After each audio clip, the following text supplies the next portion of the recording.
This is TTT News on Talk City 91.1 FM. Good morning. This is your TTT News update at 6. I'm Carrie Roberts. Making the news at this time. Minister of Transport and Civil Aviation, Eli Zakur, is assuring the public that measures are actively being implemented to strengthen internal controls, oversight mechanisms, and accountability systems. He noted that these efforts are intended to minimize opportunities for corrupt practices and illegal activities, particularly during the current period of heightened demand at the licensing offices and authorized vehicle inspection stations. Opportunities for corrupt practices and illegal activities. These measures include continuous review of operational procedures, the standardization of inspection and licensing processes, and the expansion of supervisory and audit functions to ensure closer monitoring of transactions, decision-making, and service delivery. Emphasis is being placed on segregation of duties, clear documentation requirements, and improved reporting structure to reinforce transparency and institutional integrity. The ministry is advancing The minister added that specific accommodations have been introduced to support elderly and differently able drivers in meeting legal requirements, especially concerning vehicle inspections and the renewal of driving permits. Systems have been implemented to identify and assist elderly persons where challenges may exist, allowing for priority service to reduce waiting times and physical strain. In addition, designated differently able parking is available at licensed facilities to improve accessibility and ease of movement. Further, measures include the decentralization of inspection services to bring them closer to communities, thereby reducing travel distance and congestion at central offices. Mr. Zakur further emphasized that staff have been sensitized to provide assistance, flexible processing, and reasonable accommodations during inspections and renewal transactions. Suriname's Minister of Transport, Communication and Tourism, Raymond Landveld, said one of the most important accomplishments for the region would be establishing the CARICOM single market. He was speaking at Canto Connect, a major three-day telecommunications and ICT conference and AGM, bringing together 400-plus participants from 37 countries across the Caribbean's digital sector. Minister Landveld made a case for pushing forward with the CARICOM single market. This is a discussion that we need to have. What's happening with the CARICOM single market? You know, let's not go to the economy yet, but the single market. Because one thing I learned from UNCTAD is that the countries that are rich now, their neighbors are their biggest trading partners. Minister Landveld said his experience working with the international agency in New York points to the need for the CSME. That's the lesson that I think we should take from what's happening in the international trading system, that we should be doing business and trading more with each other and therefore coming up with systems that would cater to the community. So this collaboration and cooperation is something that we support and that Suriname really wants to be part of, because I think it will serve us all in the end. The focus of Day 2 at the Canto Connect meeting was on building a strong digital workforce to support a high-growth future. In some sport now, 17-year-old drifter Jesse Hira labeled it as special after being named Drifting Prospect and Rookie of the Year at the 2025 Trinidad and Tobago Automobile Sports Association award ceremony. 2025 was a standout for the drifter, who was also nominated for Youth Sportsman of the Year at the First Citizens Sports Awards. I mean, it's kind of amazing because there's a lot of other amazing youth people out there. So to be named as special. Well, it's been amazing because in all 6 of my events, I was able to get top qualifier and first place. So it's been crazy. One of my plans is to compete in the pro category and hopefully get the championship. And that's what's making the news this morning. But joining us right now is the host of Trinidad and Tobago Today, Vermala Balkaran. Good morning, Vermala. Good morning, Carrie. How are you today? I am doing great. What about you? I'm all right. I'm okay. I'm feeling a little bit under the weather today, but you know what? We push on. Yeah, I mean, it's the middle of the week is a little bit harder to go for that midweek hump, right? Yeah, yeah. What's going on with you? Well, I want to talk from real news to fake news now. Okay. There's this page on Facebook, Global Energy Hub, that had this story about Jareem, the Dream, getting a contract for $200 million a year and some other perks, but it turned out it wasn't true. Yeah, I know. That was TTT News on Talk City 91.1 FM. Talk City 91.1 FM. Talk. Cabinet has approved the establishment of the regulatory framework for the registration and management of classic, antique, and vintage vehicles in Trinidad and Tobago. Music.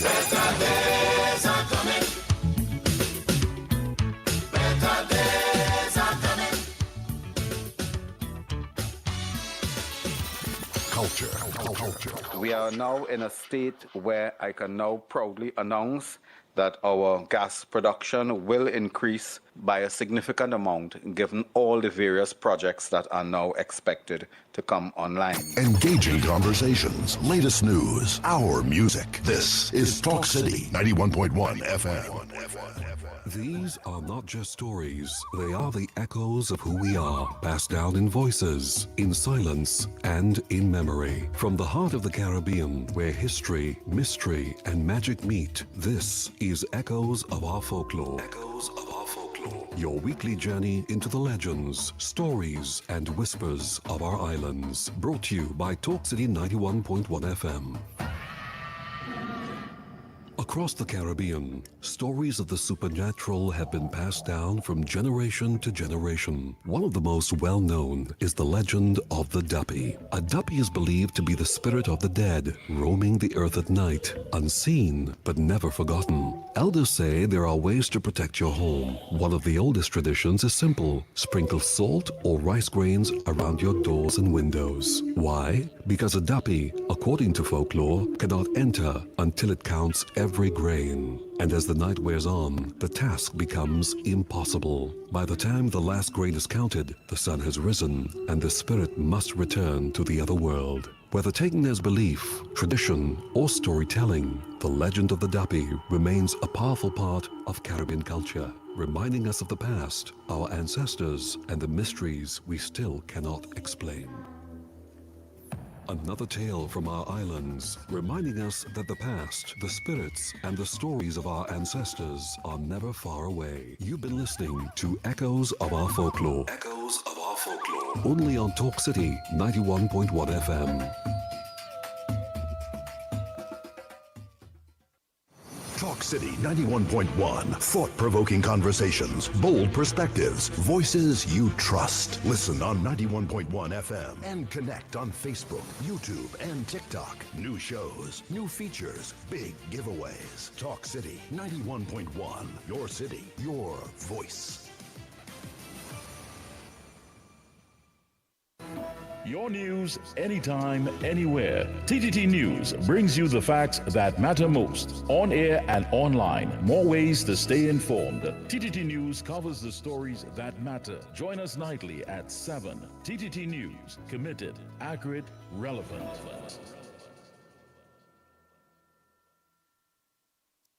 This Valentine's Day on Talk City 91.1, we're talking about real love. Not the fairy tales, not the perfect endings, but the love that comes after heartbreak. Join us for Second Chances, Love After Heartbreak. If you've loved and lost, If you've survived divorce or a long relationship, and somehow found love again, we want to hear your story, because love doesn't always start perfectly, but sometimes the second time means even more. call in, share your journey, inspire someone who still believes. Second Chances, Love After Heartbreak. Only on Talk City 91.1 FM. Real conversations, real life, real love. On Monday 9th to Friday 13th February, join us for Second Chances, Love After Heartbreak. From the moon and back, oh, I did change my track, oh, just to see you there. Carnival is culture. Culture is conversation. Talk City 91.1. Any views or opinions expressed on the Ground Report are solely those of the hosts and callers and do not represent the views, policies, or official position of Talk City 91.1, its management, or affiliates. This is Destra. Right now you're listening to Talk City 91.1. Keep it locked. 6 a.m. to 9 a.m. Join Andy Williams and Lennox Smith, the Ground Report team, as they rip apart the lies, half-truth, and misinformation that the mainstream media never discuss. The Ground Report. Hard-hitting, informative, undiluted, uncompromising, and unfiltered. Monday to Friday. Get the raw facts before making any life-changing decisions. Only on The Ground Report.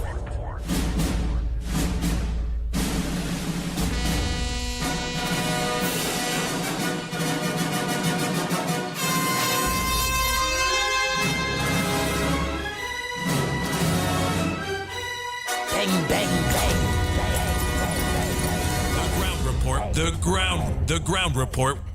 The government of Trinidad and Tobago is not closing down Petrotrin.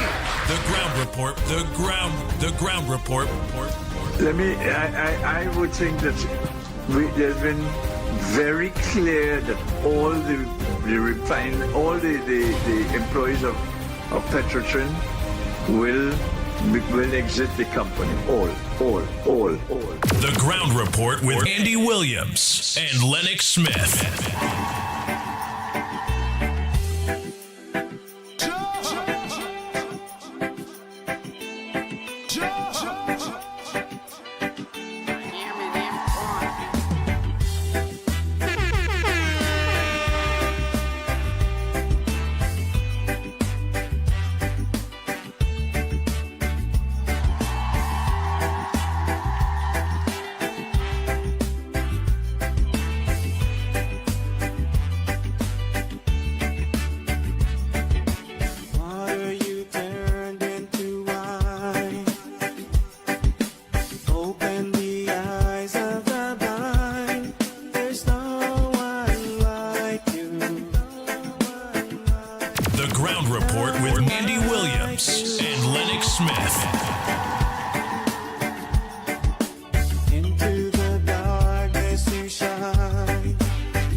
Trinidad and Tobago. Time check. It's at 13 minutes past the hour of 6 o'clock. And you're listening to the Ground Report on Talk City 91.1 FM. Into the darkness you shine. And you're viewing us and listening to us Ashes we rise. on our various media platforms. So when you leave your maxis, your taxis, your PH vehicles, your buses, so don't you leave your transport, you can still get us right on your phone.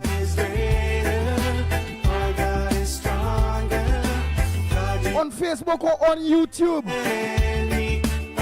or on Twitter, make sure I'm pressing Real Media TT on a Facebook, Real Media TT on YouTube, The Ground Report on YouTube. Corridor Transformation on YouTube. 648 Television. Irvin Felix. Wife, all of you, pleasant good morning to you. And you could also get us on at Talk City 91.1 FM on Facebook and on YouTube and on Twitter. Simple. Talk City. Facebook, YouTube, Twitter. But make sure you put in at Talk City 91.1.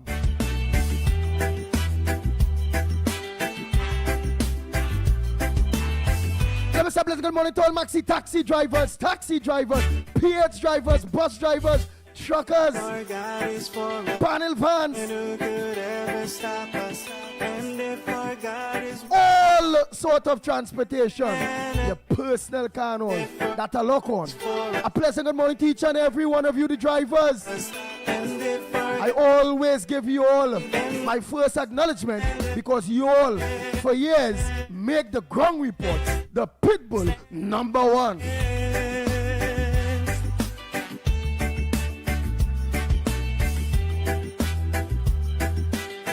Hey, let me say good morning to Wendy and John, good morning. Nancy Basio, good morning.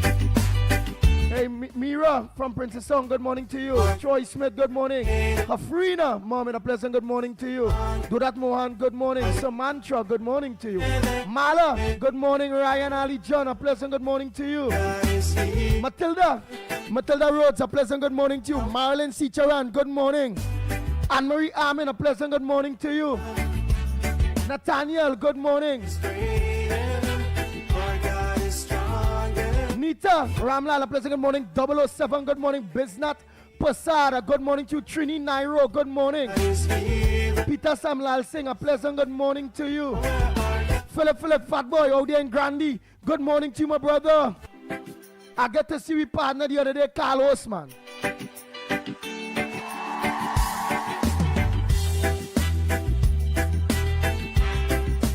Carlos, tell me you're going all right.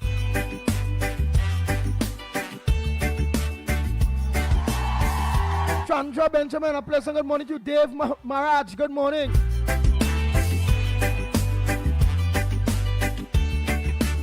Hey, Desmond Hines, good morning. Anthony Ford, a pleasant good morning to you. Donald Lewis, good morning. Hey, Farmer Kane Farmer, a pleasant good morning to you. Long time in see, partner. You must message your partner now and again. How things, my brother? Hey, Kevin O'Brady, Calvin O'Brady, the O'Brady bunch, a pleasant good morning to you all.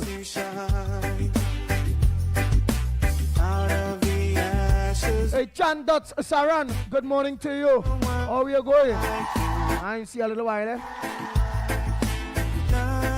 Hey, Timothy Roberts, good morning to you. Ross, good morning. Marlon Citron, I don't tell you morning already, man. Hey, Kaladin Pasada, pleasant good morning to you. Zebrangani, good morning. Budram John, good morning to you. Sagdir Duki, how are you going? A pleasant good morning to you. Cyril, good morning. Ashmir, good morning to you. Bobby Sudru, good morning. Rishi, good morning. Jason Jeffrey, good morning. Into the darkness you shine. Ro Ramnarayan, a pleasant good morning to you. Janelle.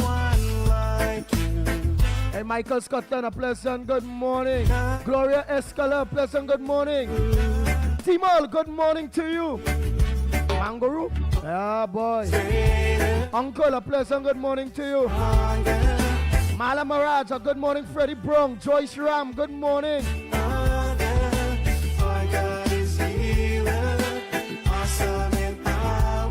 Hey, Sarojini Singh, a good morning. Hey, Monica, good morning to you. Our God is greater, our God is stronger, God, you are higher than Eleanor, good morning to you. Roma Price, how we going, girl? Good morning. You see how thing going, girl? What I go say? We go talk. Frank Andy Bablual, good morning. Hey, Judith Robinson, good morning. Yolanda Cordner, pleasant good morning to you. Ramesh, good morning. Jillian John, good morning. Angela Lochan, good morning. Davis. Hey, Davis, Sipasad, in fact, good morning. Hey, Samantha, good morning to you. Sharon Rampasad, good morning. Let me say a pleasant good morning to my baby. Good morning, baby. Teacher Balmain. Video out in Vancouver, pleasant good morning to you all. stop us. Hey, Jama Sipasada, pleasant good morning to you. And what can stand Hey, Joy Shram, I tell him morning already. That's what we talking about. Mina Steiner out there in Austria. Pleasant good morning. Brian Lochang, good morning. Mina, we are going to get outing out there. Real cool. Rick Lutzman, good morning. Sheldon Paris. Hey, Elizabeth, good morning. Raquel. Mac Nicole, good morning. Hey, Giovanni Jagroup, good morning, Mr. Jagroup, sir. Hey, Abigail, good morning. So much of you. So much. I didn't call all yesterday. Rudal, Ramlal, a pleasant good morning to you. Hey, it's 20 past, eh? Hey, Jama Philip, good morning. Alcott Plaza. Where Alcott Plaza is? Alcott Plaza, pleasant good morning to Alcott Plaza. Sheldon Roach, good morning. Patricia Reed, a pleasant good morning to you. Your Brady Bunch, I don't tell you all a morning already. Lenora, come about, good morning to you. Jeff. Not coffee, no, Jeff. Good morning to you. Hey, Denver Mohan, a pleasant good morning to you, Denver. Oh, Darren Mohan, Councillor, pleasant good morning. Vega the Europe up there, man. Nasser Hussein. Hey, not forgetting, Councillor Neely Silva, good morning to you, my brother. Your wife. Hey, Delia. Hey, KK, getting ready for school? Hey, Tara, Brandon, pleasant good morning. Mina Sana say yes, Andy. It is very cold, eh? Really cold. This year, the winter is very cold. Rick Williams, good morning. I come up there, Austria, up there, so. I come up there, so when it's sun hot. Or you could enjoy Austria with snow. Or Canada with all them kind of snow, they so thick, it means snow all up, so tall snow. I hear snow falling off people roof and breaking the neck, all kind of thing. How them roof and them don't cave in with snow, boy? You seen snow tall like the house on a roof. I they say, oh my God, in case that roof give away, it bury everybody there alive, you know. Stove, fridge, cat, dog, man, everybody there. They come like all they get put on ice like fish, you know. Yeah. You know it is, human being get put on ice by fish, automatic, quick like that. They ain't say get a gut sweet.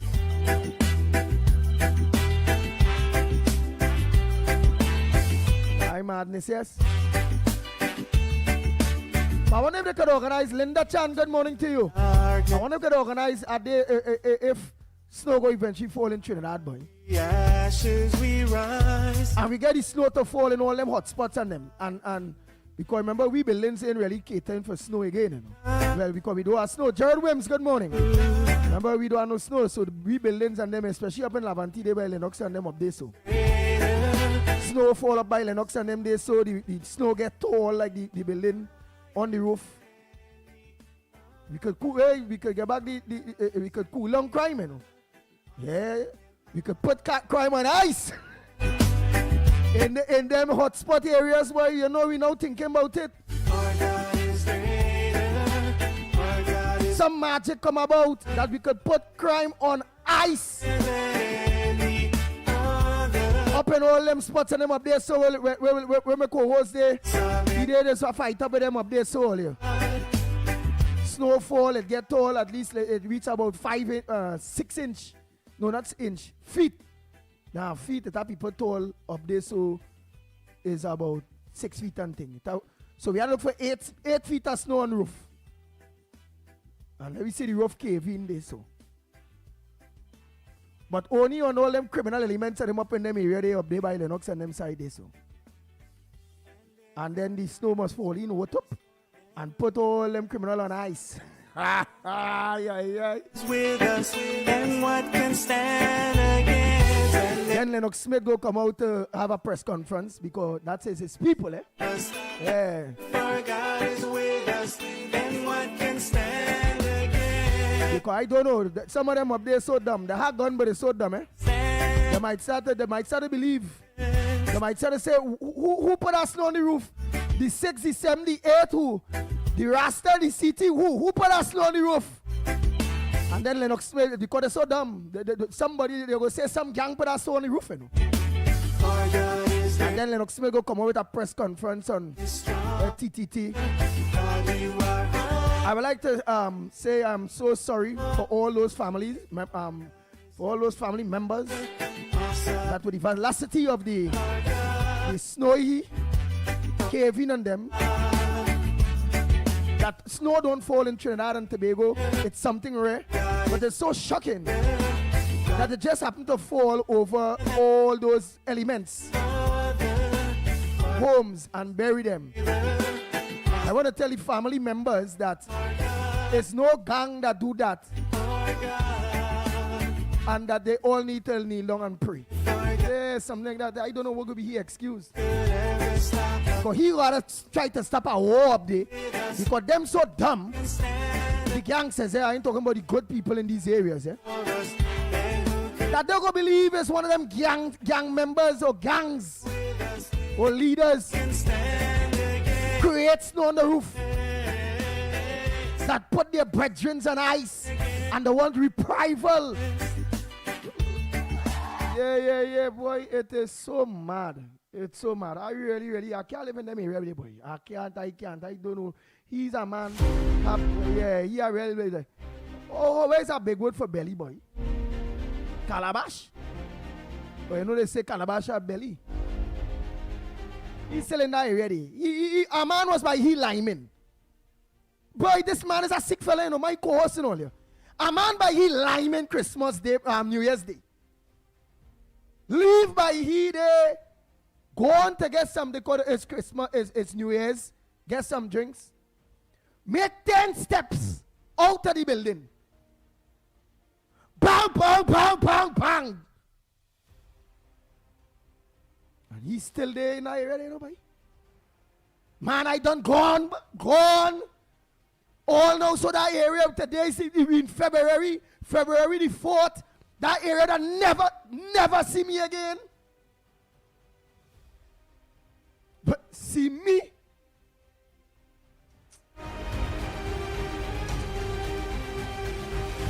And I just exit him and all these who smile, boy. Answer back, man. We only smiling. Answer Lennox Smith.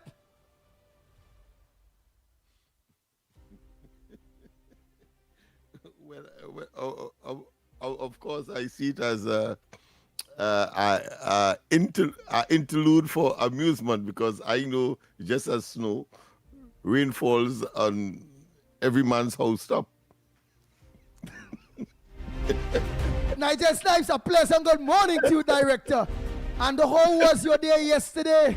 Oh boy. Pleasant good morning. I had a wonderful day yesterday. Of course, the day started off full of energy with having the minister inside with us, and I think it just transcended throughout the entire day. The energy was up. But you have any front burner that you may want to raise? Anything that you see that you may want to raise? Whether it be good, bad, or indifference? Well, I'm still a bit concerned that the state of emergency has been lifted and we did not allow for this. So I'm still trying to wrap my head around what's next. Oh boy, Lennox Smith, a pleasant good morning to you, my brother. Well, a pleasant good morning to you as well, my friend. You know, and I love these interplay, just as music or somebody with a very dulcet voice is. Beautifully sounding voice. You have intonation, you have highs and you have lows and so on. I suppose I have taken that from the way the senator yesterday that we had here in studio. I think he demonstrated a quaint ability to, of course, rise and fall. And sometimes, of course, our technician here was getting some difficulty in making certain that you out there hear every syllable of what he would have been saying as his intonation continued, of course, to spiral. But that being as it may, I want to say to you, in response to your earlier intervention, that the Zoso bill would have gone so far and would have done so much to address the very issue that you are calling on Snow to do. on the housetops of the Laventille, East Port of Spain, etc., crime hotspots. Yes, that was a more practical intervention. Last night, of course, I was on the corridor, of course, castigating the independent senators, the PNM senators, and the parliamentarians, the PNM parliamentarians in the lower house on this particular matter. And I sent out, of course, a blog this morning suggesting that it is because of that we have an increase, or should I say, an institutionalization, that's the term I used this morning, for fear in these communities, simply because we missed a golden opportunity to really firmly and sustainably put a handle on this matter and to have these communities conform to the standards of behavior and contribution that all of us desire and can make in our respective fields and our respective communities, homes, and neighborhoods. So I want to make that very clear. But of course, we awake this morning to a number of issues. One, that there appears to be an internecine controversy with respect to a new fee for the transfer of homes that would have been subsidized, obviously, by the HGC and therefore the government. And there is a 5% transfer fee if one family is transferring that home that was acquired from HGC to another family member. And of course, persons who are outside of the family, 10% would have been applied. And of the total value, I suppose, of the particular home. And it appears that the minister, Mr. Lee, Honorable Lee, David Lee, may have not been so accurate with that. And therefore, initially, he said that he wasn't aware, and then of course he then said maybe having been abreast, he then or briefed subsequently, he then indicated that yes, that is part and parcel of the policy. In other words, I'm trying to say that HGC, is a statutory instrument under the laws that we have and created by successive and accepted by successive governments. And it appears that, whilst the minister would have been head of the entire ministry, HGC can operate independently in terms of its own portfolio. So it appears there's a bit slight confusion there in the initial stages, but that has been rectified. But that fee still, of course, the concern of some players, some persons who believe that it ought not to be, and there may be legal ramifications as well. Some legal persons are saying that was not part and parcel of the deal of these homeowners who eventually, of course, bought these buildings from the state, and therefore it may be subjected to judicial review. There are other activists, of course, on the PNM ilk who are, using it as a political football to suggest that it is some kind of inheritance tax as well. So you'll see all of that coming out. I'm saying that only to say that that is what is going to be the new focus on by the opposition as it found its new, should I say, empathy and sympathy for the poor and the downtrodden, because of course inside of that is really, but why they always find that, yeah. So why they always find that empathy as they say, empathy and what else you mentioned, empathy and sympathy, yes, empathy and sympathy, yes. sympathy, yeah. Why always the People's National Movement, the PNM, that say they are this only come about as the black man party that going and free black man and give black man economic power. Economic power. They'll give black man economic power to carry them to the level of the Syrian 1% community and the Yes. East Indians and them. Why is Hopefully, yes, always and only when the People's National Movement, the PNM, are in opposition, they find that sympathy and empathy for the African Trinbagonians in Trinidad and Tobago? Why? Well, clearly that is nestled one in deception, dishonesty, and frankly, hypocrisy. All of those, in my view, can aptly describe collectively and individually that position, because it is all about power. And I think I heard Mr. Nobody define or give us some exemplification of power, but really there's a distinction between power and that of authority. You see, power is the ability to have people do what you want them to do, whether they like it or not. Whilst authority is the ability to use power because it is recognized by all. Our fundamental principle, yes. So that if you have authority, it means that you're using it in such a way that everybody, by and large, understands what the objective is, what the purpose is.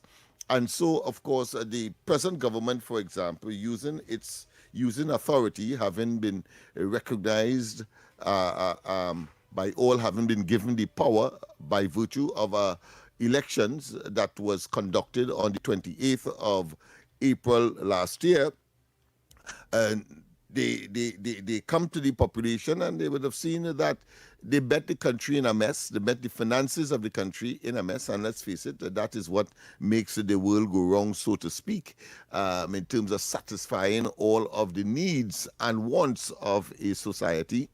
And this government is no exception to that, but they have to prioritize having regard to the fact that just like money, it is a scarce commodity, and economics will tell you that, of course, you have to decide by way of priority what you would spend on first, particularly when it is in a short supply. So that is the essence of the situation, and it does not take away, of course, the hypocrisy of the PNM, because we have seen they will not, as Rowley told us prior to the 2015 elections, there will be no property tax. We know what resulted there.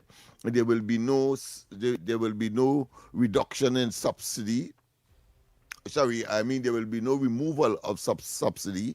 But we saw what transpired there. And we can go on and on in terms of promises made, but when they get into government, it appears that it was merely a mechanism, a deceptive mechanism to enter the halls of power in this country.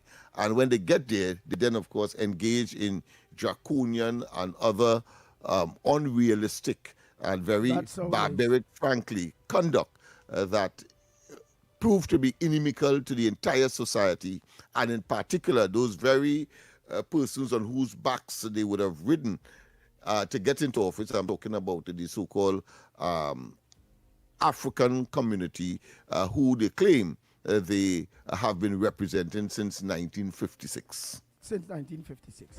Oh boy, oh boy, oh boy. Well, Trinidad and Tobago, I want you all minds to marinate on yesterday's interview with Senator Anil Roberts. I want you all mind to also marinate around that interview. Many of you didn't get the opportunity to have your say based on the hard questions that was asked and the answers that was given, and even questions that some of you may have wanted to ask the Honorable Senator Anil Roberts. So you all could always still, because he is lock on. And Senator Roberts, no, the ground report since on back on mainstream have always been early. Yeah. You're talking about before, eh? When we was online, eh? Sometimes we would start at 20 past, at this, at that. But since on mainstream, Senator, the ground report is the earliest thing. We just suck the first flower. Early bird. The nectar. The nectar. The nectar, yes. Early birds, yes. Get the fattest worm and, of course, the sweetest nectar. Even though nectar by itself is sweet. But certainly there are those who would, when they arrive first, have choices as opposed to those who would have had to settle for the dregs or that which would have already been suckled, like a baby suckling milk. But we have to go for the break. And when we come back more, we would want to hear from you. Yes, Andy's and my phones were ringing off the hook about that particular interview. It was spectacular from all indications. And of course, right here, Snipes as well, whilst the interview was going on, some of his colleagues in media as well were phoning him, and he indicated that to us and proved it to us by showing us his phone and all of that. So it was a very spectacular day yesterday, and I hope that viewers would have not just absorbed, but have contributions to make this morning. But Let's go for the break. But before we go, I just want to say one quick thing, and also have you all marinate around the headlines of The Guardian this morning, right? Which is AGC hikes in fees. Again. Yeah, that's what we were to earlier. But I think what is also important is that San Fernando Carnival competition suspended for 2026. They're not giving any financial prizes. They're giving little trophies and so on. So they will have their activities, but only trophies and so on, because they said that they had a shortfall of $200 million. Let me do commit myself, but because of a shortfall in their budgetary allocation. Okay, so Trinidad and Tobago, we go for a break and come back. When we come back, more right here on the #1 program on the morning, The Ground Report.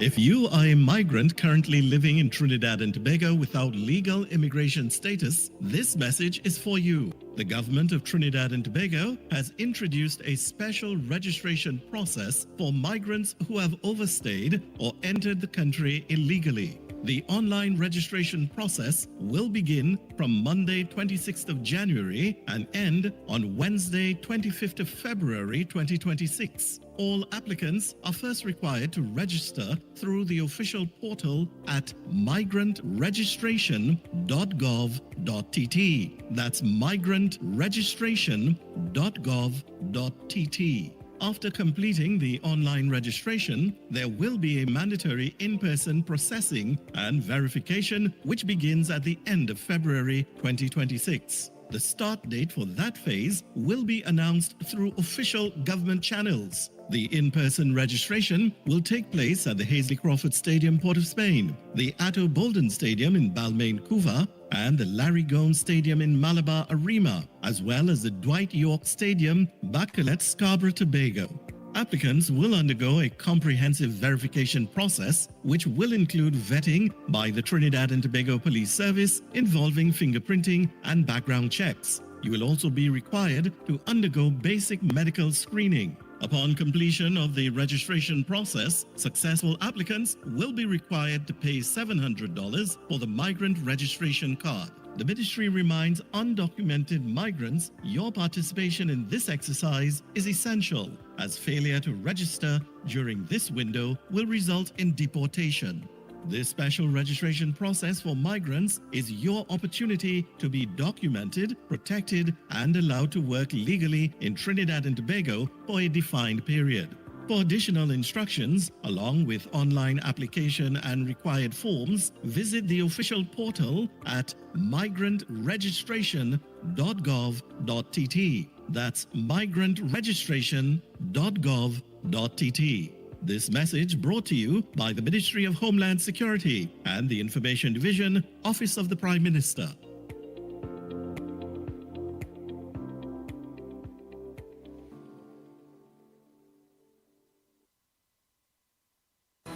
your stories, your communities, your country. TTT News is everywhere, on the ground, across Trinidad and Tobago, and on every smart device. TTT News, nightly at 7. TTT News, committed, accurate, relevant.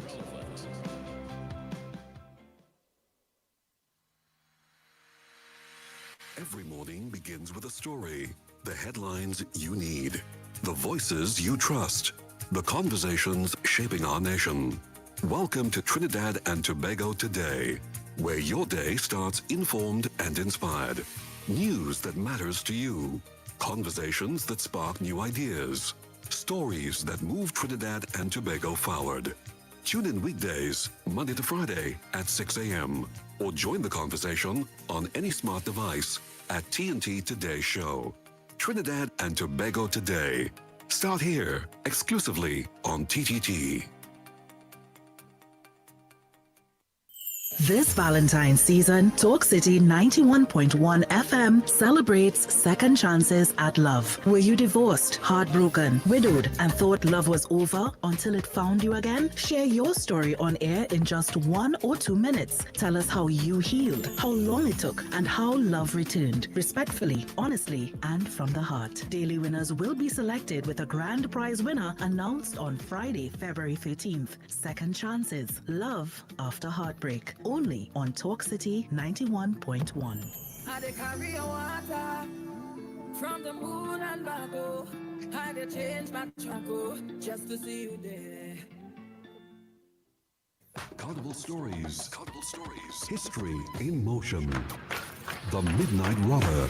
He speaks in riddles, he boasts battles never fought. He is both threat and theater, the Midnight Robber. Born from West African storytelling and the resistance culture of the enslaved, the robber used words as weapons. His long speeches were satire, protest, and performance in one. Through exaggerated language, he mocked authority, colonial power, and fear itself. In Carnival, the robber reminds us our ancestors survived not only with strength, but with wit. Carnival Stories. Our characters, our courage. Carnival Stories on Talk City 91.1 FM. Talk City 91.1. Thought-provoking conversations, bold perspectives, voices you trust. Listen on 91.1 FM and connect on Facebook, YouTube, and TikTok. New shows, new features, big giveaways. Talk City 91.1. Your city, your voice. Digicel. Points get done, data get done, minutes get done, speed get done. Digicel is the real #1. Switch and done, hurry up and come cause. While you're waiting, everybody online speeding. Full bars to the top, yeah we leading. Digicel have it luck and you need to switch. Now is the right time to come in or sign up online. Digicel is one of a kind. Make up your mind and make the switch today. For 30 days you don't even have to pay. Keep that same phone number, don't worry, we've got you. With Digicel, the vibes gather no way. But you have to switch today. Switch to the bigger, better network. Digicel, better together. Carnival takes a powerful turn because the Kaiso Dynasty is not just a tent, it's an experience. On Wednesday, February 4th, for one night only, the Kaiso Dynasty presents something new, exciting and different. Unity Night. One stage, one tent, one culture. Feel the fusion as Calypso meets Chutney in an historic celebration of rhythm and togetherness, featuring Chutney powerhouses Ricky Jai, G.I., Robin J, Wackerman, Rampo, Lady Gypsy, Risa Nell, Avatar the Band, and the full cast of the Kaiso Dynasty, all under one roof. It all goes down at the Radisson Hotel, Wrightson Road, Port of Spain. Showtime, 8 p.m. sharp. Tickets, $200, 2 for $350. Reserved, $400. Call 623-9660. The Kaiso Dynasty, where culture connects, music unites, and history is made. Mass in the streets. Talk in the city. Talk City 91.1.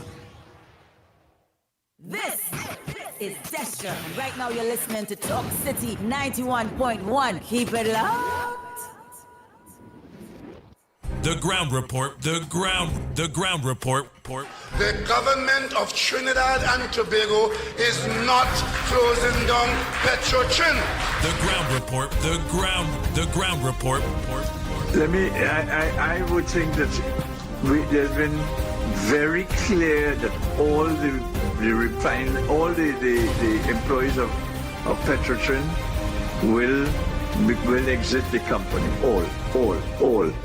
The ground report with Andy Williams and Lennox Smith. Oh boy. We are back. Time check. Yes, it's 10 minutes to the hour to 7 o'clock. And you're listening and viewing the Ground Report on all our social media platforms and on Talk City 91.1 FM. So the lines are open at Trinidad and Tobago. The lines are open. What's on your front burner? Because we're going and clip through the 1% papers. We have to. Go ahead, caller. Good morning. Welcome to the Ground Report. Good morning. Pleasant morning to the Ground Report. Good morning to Andy Williams, the Pitbull, to my good friend, the Englishman, Lennox Smith Snipes, the Honorable Prime Minister in Trinidad and Tobago.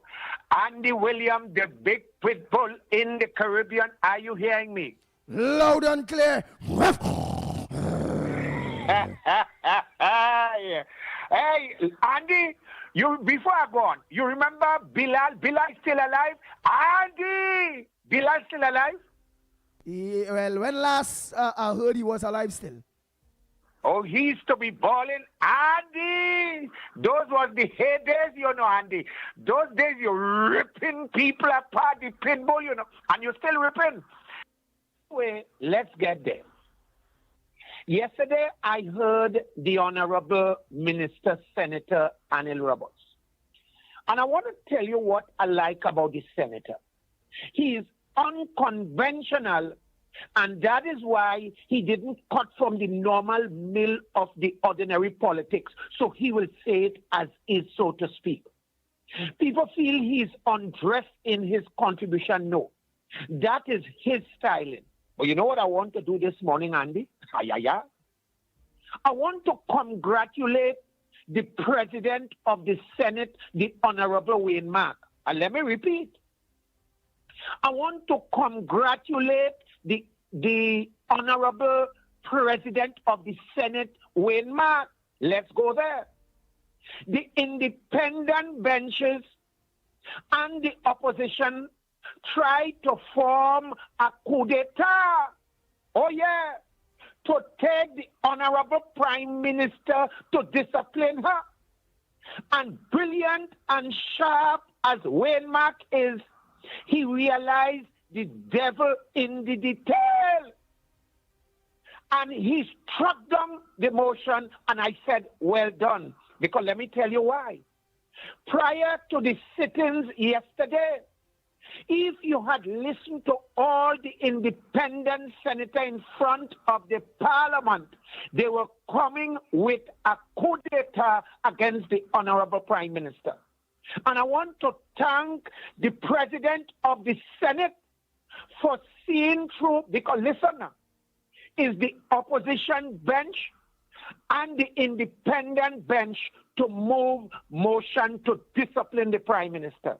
And I want to say to the President of the Senate, thank you for making out those independent senators, and I'll say this before I leave. It is clear as crystal water, and Senator Anil Roberts, if you is listening, you are right. It is a conspiracy with the opposition, Beckles and her team, and the independent senators to bring down this government. Listen, if you listen them yesterday before the sittings, and the Senator Anil Roberts, where he was going, yesterday, I never see that in my life, where independent benches and the opposition collaborated together to bring a motion, and the President of the Senate, Wayne Mark, all political. He see it through them and he say, you know what? Or you wouldn't get that opportunity. So, brothers, good program, Tabakit in the house. But I make a further call. These 9 independent senators, they must resign after yesterday. Tabakit out and off. Thank you very much, Mr. Tabakit. Thank you so much. Let's continue Trinidad and Tobago. Let's continue.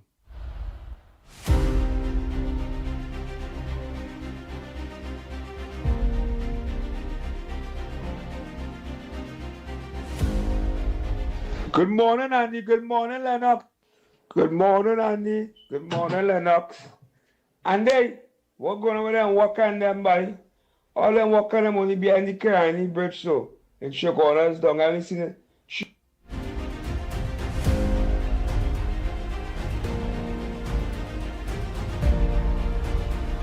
Call me, ask me about the walk and thing. You see, from the time only going in a direction of race, me not on that.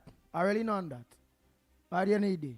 Again, if this present government did meet money, I sure ERP, CPEP, and all those various programs would have been open still, okay? Let's continue. Morning, caller.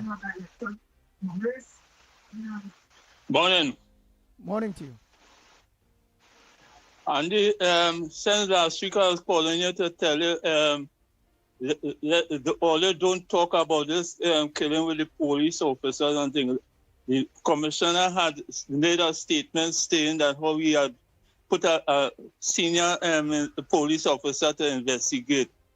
Right? All we have to do now is wait on the outcome of the investigation and we'll talk about it. The same thing Arnold come and talk about yesterday.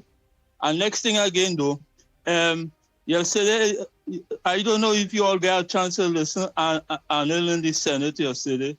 He have Alwari standing up about 16 times on the standing order. I find he should have remained standing because the amount of standing order he called on and all was turned down. I didn't know he become a white man after he changed his name to Alwari from Johnny Sukaran. All that I get to know yesterday. Yeah. And Andy, tell Lennox I'm calling him. I want to talk to him personal. All right. Call him after the program at 9 o'clock. He hearing that? Yeah. Tell him I expect a call. All right. He hearing that. He will expect that call from you, my friend. Come, Trinidad and Tobago. Let's continue. Oh, boy.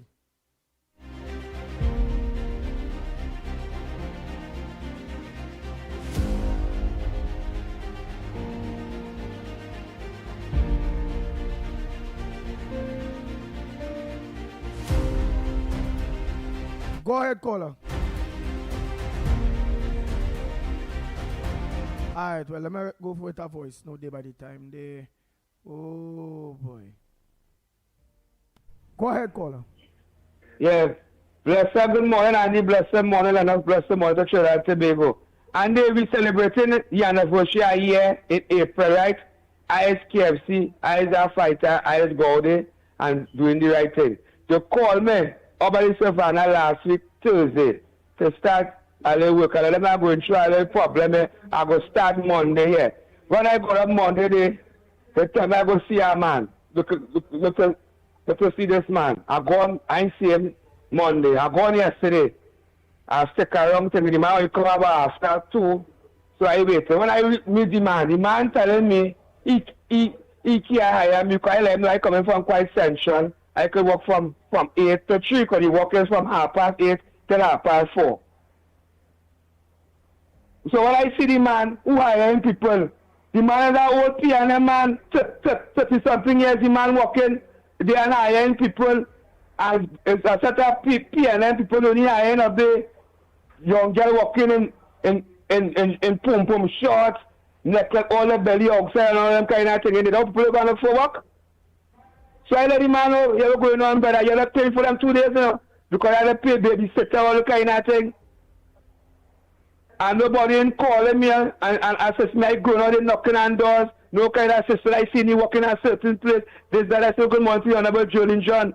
She talk and say, oh, the highway and the bitumen and place them all looking and no walking going on. So that what she tell me, a man who fight and toy with them.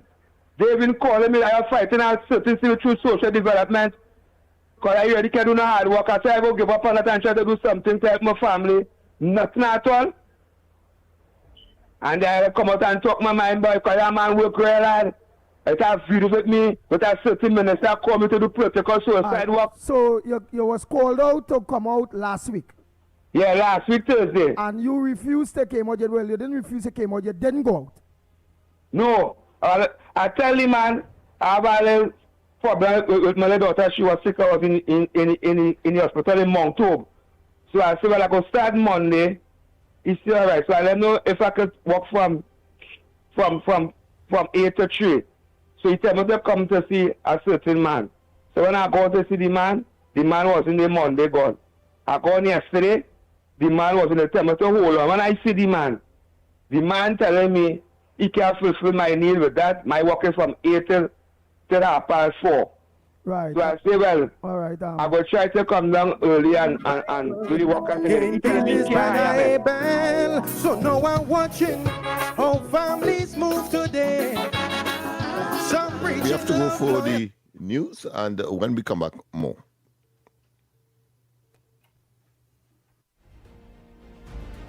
Committee Mbao Mohini outlined one of the key factors of the Young Kings competition to the audience gathered at the Queen's Park Savannah. The winners over the years have all moved on. In other words, you win and you are not allowed to come back, because the objective is to give that new individual the recognition that they need, that could take them forward to build their career, their performances, and everything else within the art form. Tuesday night's performance was the 40th edition of the NACC's Young Kings competition. Staying with the Senate, Minister of Homeland Security Roger Alexander has expressed deep concern about recent murder-suicides, particularly those connected to a history of domestic violence.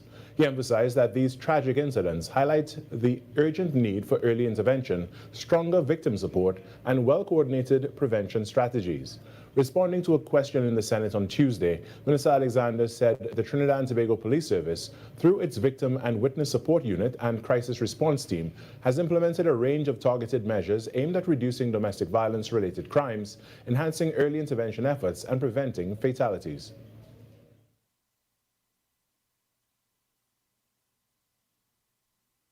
These measures include, Mr. President, psychosocial, emotional, and investigative support services to victims and survivors of crime, including those affected by domestic violence, through the Victim and Witness Support Unit, Mr. President.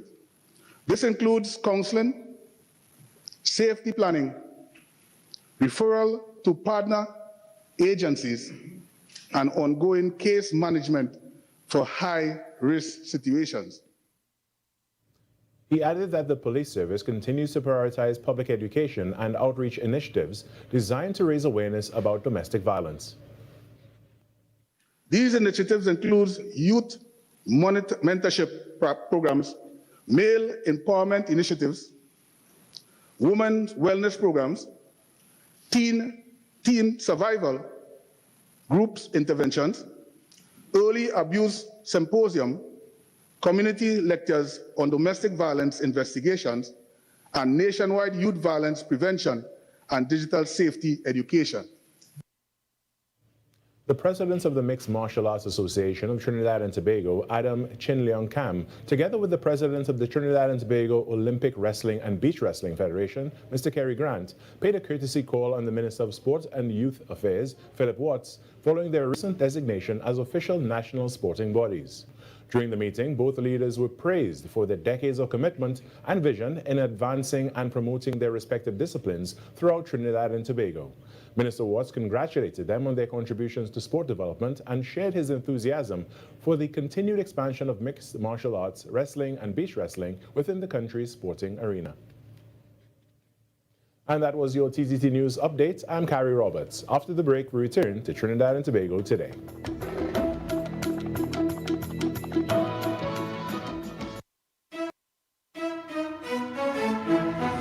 That was TTT News on Talk City 91.1 FM. This Valentine's season, Talk City 91.1 FM celebrates second chances at love. Were you divorced, heartbroken, widowed, and thought love was over until it found you again? Share your story on air in just 1 or 2 minutes. Tell us how you healed, how long it took, and how love returned. Respectfully, honestly, and from the heart. Daily winners will be selected with a grand prize winner announced on Friday, February 13th. Second chances. Love after heartbreak. Only on Talk City 91.1. Talk City 91.1 FM. Talk. Cabinet has approved the establishment of the regulatory framework for the registration and management of classic, antique, and vintage vehicles in Trinidad and Tobago. Music. Better days are coming. Better days are coming. Culture.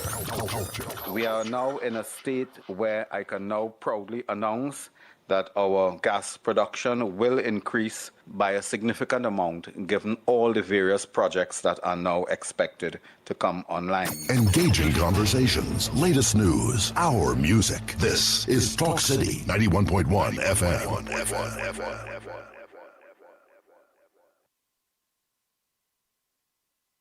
These are not just stories, they are the echoes of who we are, passed down in voices, in silence, and in memory. From the heart of the Caribbean, where history, mystery, and magic meet, this is Echoes of Our Folklore. Echoes of Our Folklore. Your weekly journey into the legends, stories, and whispers of our islands. Brought to you by Talk City 91.1 FM. You may wonder, how can a tree become a legend? But for centuries, one towering giant has stood not just as part of the landscape, but as part of the lore. They call it the silk cotton tree, also known as the ceiba, the kapok, the jumbi tree. Its massive roots grip the earth, its branches stretch high into the sky, and its shadow carries stories older than memory. Long before the modern world, the first peoples of Trinidad, the Amerindians, believed this tree was a dwelling place for spirits. They didn't worship it, but they revered it. Later, when Africans were brought to the island, they too learned to respect the silk cotton. So deeply, in fact, that many refused to cut it down for timber. That fear still lives today. Engineers, planners, workers, even with blueprints in hand, have been known to walk away rather than disturb a silk cotton tree. Better to reroute a road than to awaken what lies within. For the old stories warn, inside the trunk, inside the roots, dwell spirits not meant to be disturbed. And if you dare to cut it, if you strike the silk cotton, if you chop away even a single piece, the lore says you will be struck dead. Immediately. No second chances, no mercy, just silence. So when you pass one on a lonely road, when its massive branches loom above you in the moonlight, remember, in the Caribbean, some trees are not just trees. They are guardians, they are warnings, they are alive with stories we were never meant to forget. Another tale from our islands, reminding us that the past, the spirits, and the stories of our ancestors are never far away. You've been listening to Echoes of Our Folklore. Echoes of Our Folklore. Only on Talk City 91.1 FM. Talk City 91.1. Thought-provoking conversations, bold perspectives, voices you trust. Listen on 91.1 FM and connect on Facebook, YouTube, and TikTok. New shows, new features, big giveaways. Talk City 91.1. Your city, your voice. Your world moves fast, so do we. TTT News brings you the people, events, and issues that matter most. Stay informed, stay ahead. TTT News, every night at 7. TTT News, committed, accurate, relevant.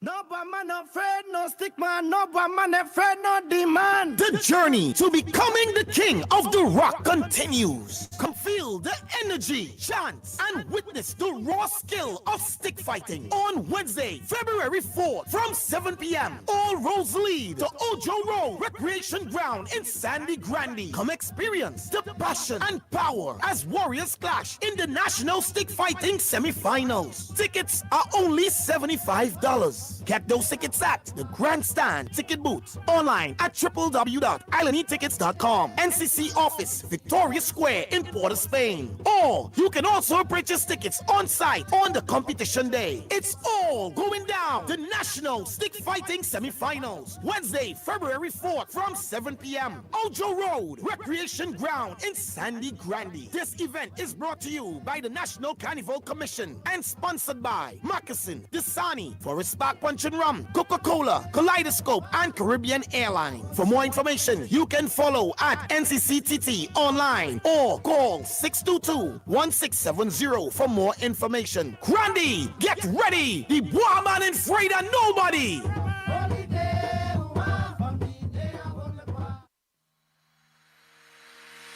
Every morning begins with a story. The headlines you need. The voices you trust. The conversations shaping our nation.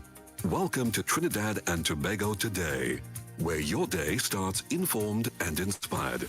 News that matters to you. Conversations that spark new ideas.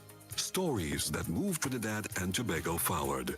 Tune in weekdays, Monday to Friday at 6 a.m. or join the conversation on any smart device at TNT Today Show. Trinidad and Tobago Today. Start here, exclusively on TTT.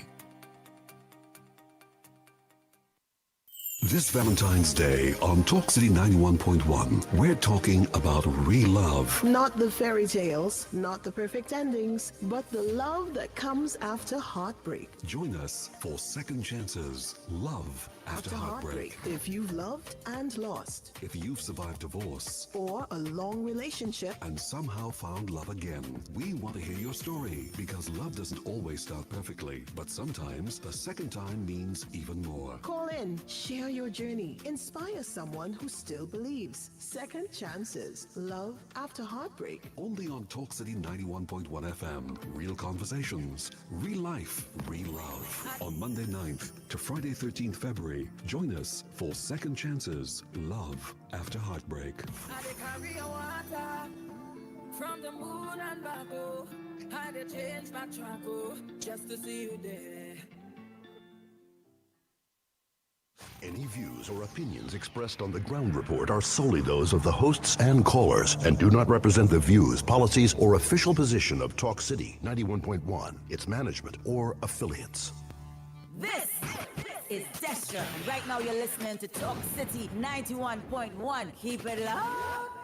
6 a.m. to 9 a.m. Join Andy Williams and Lennox Smith, the Ground Report team, as they rip apart the lies, half-truth, and misinformation that the mainstream media never discuss. The Ground Report. Hard-hitting, informative, undiluted, uncompromising, and unfiltered. Monday to Friday. Get the raw facts before making any life-changing decisions. Only on The Ground Report. Oh boy, oh boy, oh boy. We are back, we are back, we are back. Time check. It's 13 minutes past the hour of 7 o'clock. And you're listening and viewing the Ground Report on Talk City 91.1 FM. Before we went to the break there, I was just asking him various questions, which is KFC. You get the call for a job last week. Well, unfortunately, you couldn't go and make that show up.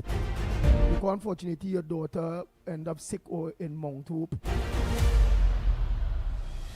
Then you also mentioned that you let them know how far you're living. Right? I just show you how they stay here, partner. You let them know how far you're living. You live in Central and it's Port of Spain. You're getting through with this short-end job. You know, telling the person that in charge, whether they PNM, whether they UNC, whether they what, you telling them that You won't be able to reach for, if you had to reach for 8, you may be able to reach for 4:30.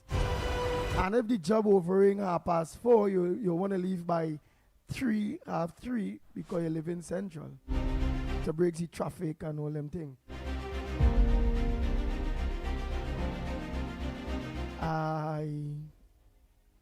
I say no more. I say no more. I am a boss man and I got put to execute a job for the government or whoever it go. And even at a private capacity, if it is, I want a worker. And I have a list of workers and I call a worker. Because I call the list. And in calling the list, the second worker, third worker, or the first worker, any, don't matter what position, because still I'm a list to call out for work. And when I do get onto a worker, I say, well, could you start with immediate effect, or could you start like tomorrow, please, God? Or the worker tell me, well, and I already hearing in advance that in advance, before I hire somebody, I done hearing, well, I can't start tomorrow or today because I had to do this, or this is what's going on, or that is what's going on. That is a negative for me one time. I being straight. It is. I'm not saying that the person wouldn't get an opportunity, but before that opportunity, I continue going through my lesson. Because if I need 10 people to fill that spot tomorrow, please God, I go into my list until I get my 10 people. If I ain't get my 10 people and it have a room remain, well, all right. I may call back the individual and say, well, all right, so when you say you can come out 2 days from now or from the week after, well, okay. All right, and give that opportunity. But then when I do give that opportunity now, the same individual that hit my talk about can't make one time and we'll have to give them the rest of the week and could start fresh the following week.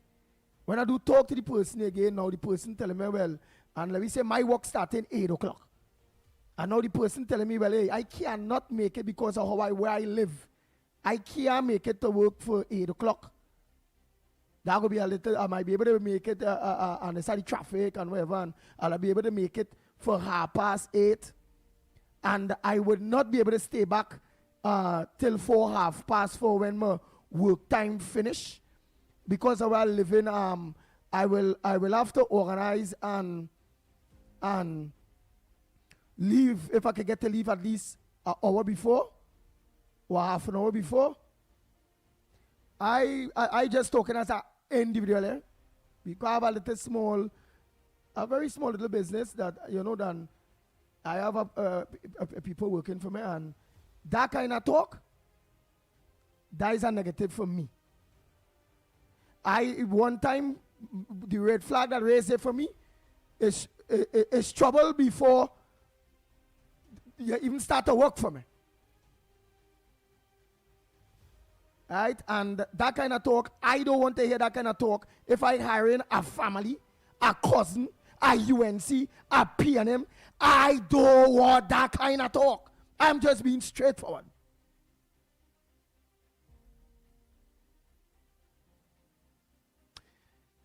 Lennox Smith, I don't know, I just want to close off that aspect because the individual will call back and will think and cry that nobody not helping him. Yeah, but I want to say, of course, the way that scenario unfolded, one would find it difficult to find out who is the employer as opposed to the potential employee. Because the potential employee seemed to be laying out the terms for the employer. And that is incongruent. That is not how it works. The employer says, listen, you have to appear at the site at a particular time, and you have to leave at a particular time. That is the condition of the work.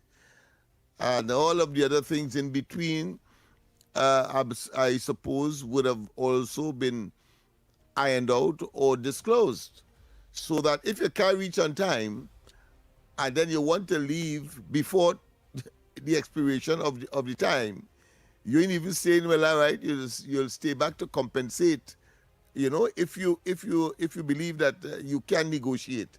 But the way how it has unfolded based on what you have just said, it means that one has difficulty, the objective-minded, the person who is the bystander looking at this scenario would say that clearly that person really and truly is not suited for the job. Because you couldn't tell the difference between the employer and the employee, or the potential employee. And you are quite right.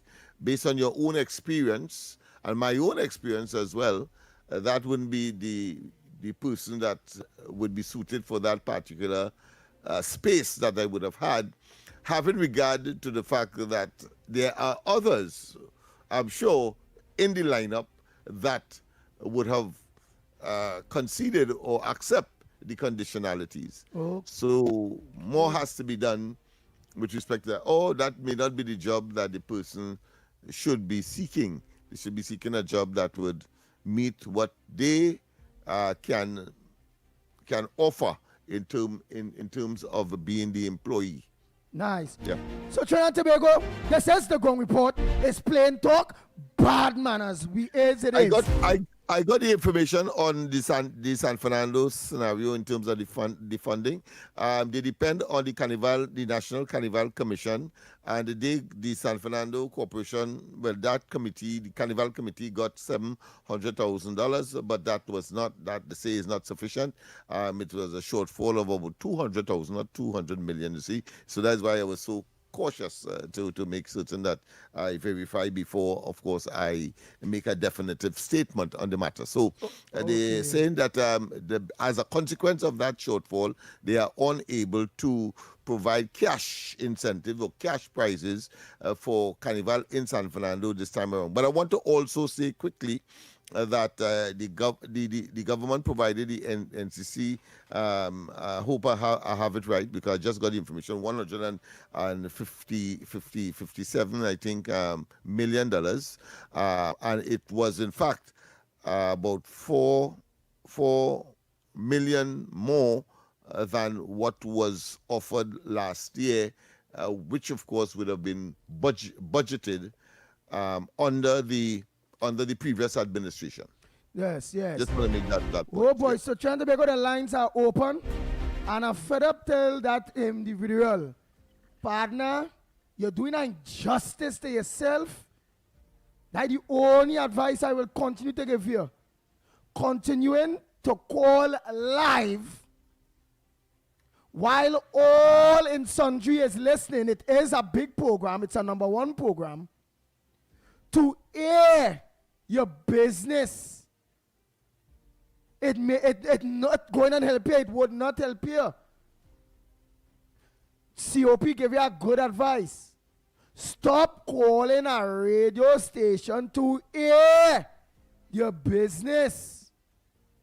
Do your thing under low profile. Seek your scenes. Handle your stories. Who don't hear? Go feel. Let's go to the lines. Morning caller, where you calling from? What's your contribution on the Gong Report this morning?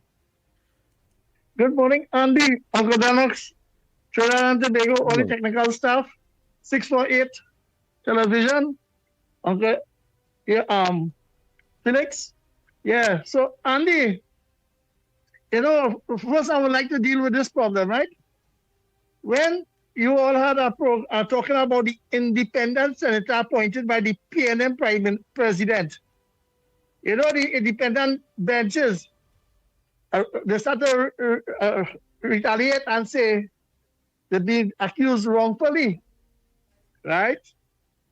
Now, I want to ask Trinidad and Tobago a question. When our esteemed political leader, the Honorable Ms. Kamla Prasad Bisesa SC, as the Prime Minister of the Republic of Trinidad and Tobago, who the citizens voted for her on the 28th of April, bring bills to the Parliament to serve the people, right? And to make their life better. An independent senator on an interview saying that my prime minister wants their support and they will want, when they talk about them, they will think twice to support my prime minister. You think it's my prime minister to support it or the citizens of Trinidad and Tobago interest they are put there to serve? I would like to ask Trinidad and Tobago who listening to see if they can understand this question I'm asking.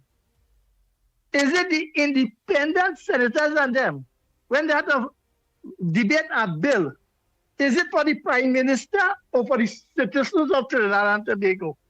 Right? That's what I want them to answer and reply to that. Thank you very much. I'm going to try to make it short and sweet, please. We have a lot of calls. I've seen some of you sending some long voice notes too. Please. And just by way of correction, Andy, let me just say that the Carnival Commission, the National Carnival Commission, got 137 million this year, a slight increase from 2025, because what they got in 2025 was $134.5 million. All right, so let's get it. 137 this year, 134.5 last year. But then the big question is, if the Carnival Commission, because it wouldn't come across good, if they get that and they get less. And last year, the San Fernando Carnival got, again, is the ground report. It had nothing such as politics. There's no politics here. The taxpayers' money is taxpayers' money. Whether San Fernando is PNM, whether San Fernando is UNC, whether the people that are running it down there is PNM people.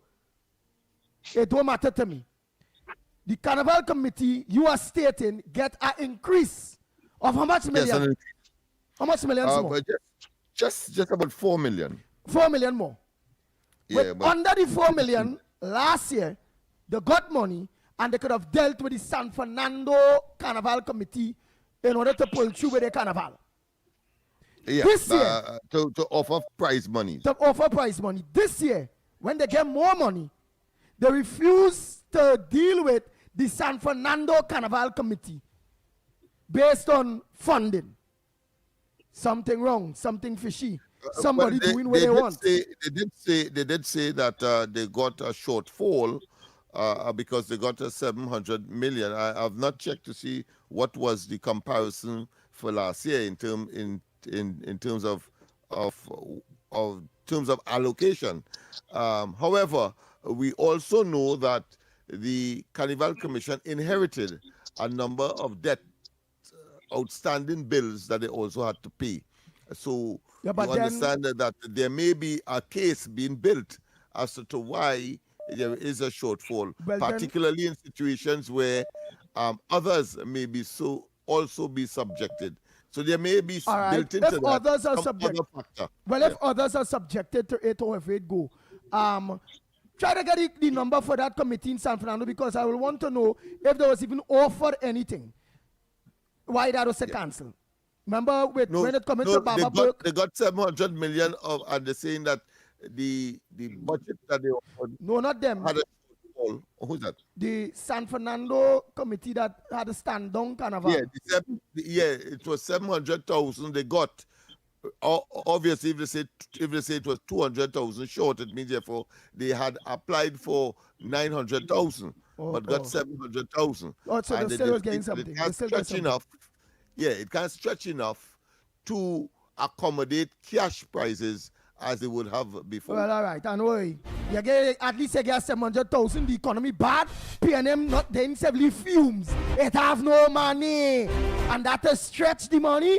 It is what it is. I could have fight for you, San Fernando Carnival Committee. If it is, they didn't get offer something at all, and I say something wrong. Not because all them might be PNM, PNM San Fernando Carnival Committee. I'm not saying that you all are. That I'm saying that if it is, that was part of the reasons that all them might be getting money, or it has some kind of bad blood going on, then I'd fight for you all. But I can't fight on the case or that because it looked like many other carnival committees, like they got less in the funding that they used to. Them, it is that them did not come out and across talk. the board. In fact, 50% short. Let's say as far as cost is concerned for the construction of the North Stand, for example. Yeah. Okay, they spent 50% less money this year on the construction of the same stand that they got for 50% more than what is being spent this year. Well, okay, so there is a sort of value for money scenario and prioritization of the resources, even though, of course, it would have been a little more than what was offered last year by the central government. Right. Yeah, so I want to say this as well. Wait, we have callers. It will not be far-fetched if you connect that with the sudden non-collection of garbage and so on in PNM held corporations. I just want to put that into the mix so people could draw their own conclusion. Go ahead, caller. Morning. Make it short and sweet, eh? Morning, Andy. Morning, Lennox. Morning, Snipes. Good morning. Something Mr. Robert said yesterday, right? But he does breach straight. And I'm very concerned about the auditor's report. What is going on with the auditor's report? They were supposed to have already released that already, and I'm hearing nothing about that. And my main thing, what's going on there with this auditor's report? But they say investigate, and all this kind of thing, and I'm hearing nothing about it. 2 years now, we outstanding on 2 years auditors. What's going on with that? Thanks. All right, and that is a question. Well, my understanding is that that process is being actively pursued as we speak. Oh, that's your understanding. All right, next Yeah, caller. the investigation continues. Okay, man. Very good. I like how you make it short and sweet. Let's give everybody a chance. You might have some voice notes on my side and on Snipes' side that have to be played. Go ahead, caller. Good morning. Welcome to the Ground Report. What's on your front burner? Hey, good morning. How are you doing, my brother? I'm all right. All the best. Lyndon Mark Tobago. Go ahead. Right. And all the best to Lennox Smith and Beatrice Snipes. You, my friend, and your family, yes. Let me say something, and I need to clarify two main points this morning. I realized I that... find your phone coming across bassy. I don't know why. Normally your song come across clean. Sorry. You hear me clearly now? Yeah, you go. Hear me clearly? Yeah, go ahead. Right, nice. So recently, there was a widespread situation concerning Joshua Samaru and Kiasili, and one of the judges would have spoken to the public, stating that the public should pull out their phone and start recording police officers, right? And that information made widespread news automatically that a judge literally is now telling citizens to do that. Andy, let me say this to you, and let me say this to the public. You see this system we're living in here? This system that we're living in here has to change. And we need to start recognizing the work from the regular activists in the country who are putting in the work to edify and educate citizens. And in 2026 now, I can tell you, Trinidad don't know no such thing as sponsors, internationally recognized for the people who are giving back and volunteer to the community, right? And it is leaving the community broken. We started this conversation in 2014, educating and edifying citizens on the basic section 4 of the Constitution, because we saw a number of shootings by the Trinidad and Tobago Police Service that has not been accounted for. Plenty of these officers are working. Plenty of these officers have literally been promoted to corporal, whatever, right? I find it is very highly unfair, especially during the avenue of COVID, when this previous administration was lying to citizens, telling citizens COVID-19 exists, etc. exists. Now today, on record, the International World Economic Forum is saying COVID-19 never existed. It was an international test to see how human beings are tested to the limits. And we have people now who have literally died from taking this drug, and people who are now paralyzed. Okay? And I'm saying to say this, if the regular people who are doing the actual work cannot be recognized because government entities are not taking the time to actually do the work, and we just following an international trend, well, boy, I am really worried for this country and its sake, because, and I have to tell you, I saw that headline yesterday, and I was literally broken. When we saw doctors would give awards, doctors in this country will never take up the time and do the independent research for themselves. Myself and one or two other independent persons had to get up, call the United States, call vaccine companies. You know what I tell you now? And they took doctors in this country and give them awards. This wicked, evil government that we just voted out. And I'm saying to you all, recognition is recognition, and it should not be whether you is for this or that. If we cannot recognize the people who are actually doing the work, well, I don't even know if God come and help this country. It seems to me it's a favoritism and it's a status thing, and I think that seriously needs to stop. And that's basically where I end my contribution. This morning I have to consider whether or not I want to thank you very much, being an my activist. friend. But we have to go for a break. Sorry for that interruption, but we have to go for a break. Yeah, make your contribution, as we have said, very compendious. So we go for the break, and when we come back, more on this edition of the Ground Report is getting pretty lukewarm in here. If you are a migrant currently living in Trinidad and Tobago without legal immigration status, this message is for you. The government of Trinidad and Tobago has introduced a special registration process for migrants who have overstayed or entered the country illegally. The online registration process will begin from Monday 26th of January and end on Wednesday 25th of February 2026. All applicants are first required to register through the official portal at migrantregistration.gov.tt. That's migrantregistration.gov.tt.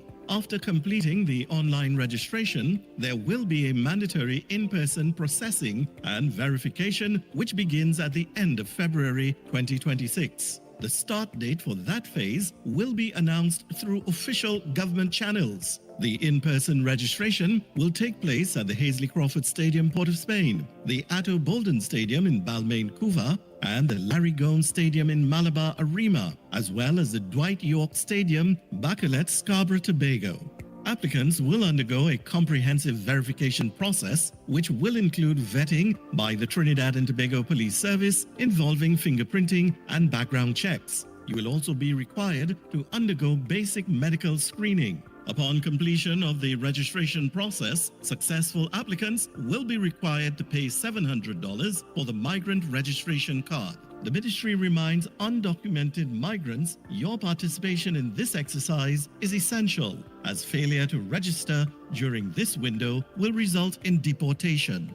This special registration process for migrants is your opportunity to be documented, protected, and allowed to work legally in Trinidad and Tobago for a defined period.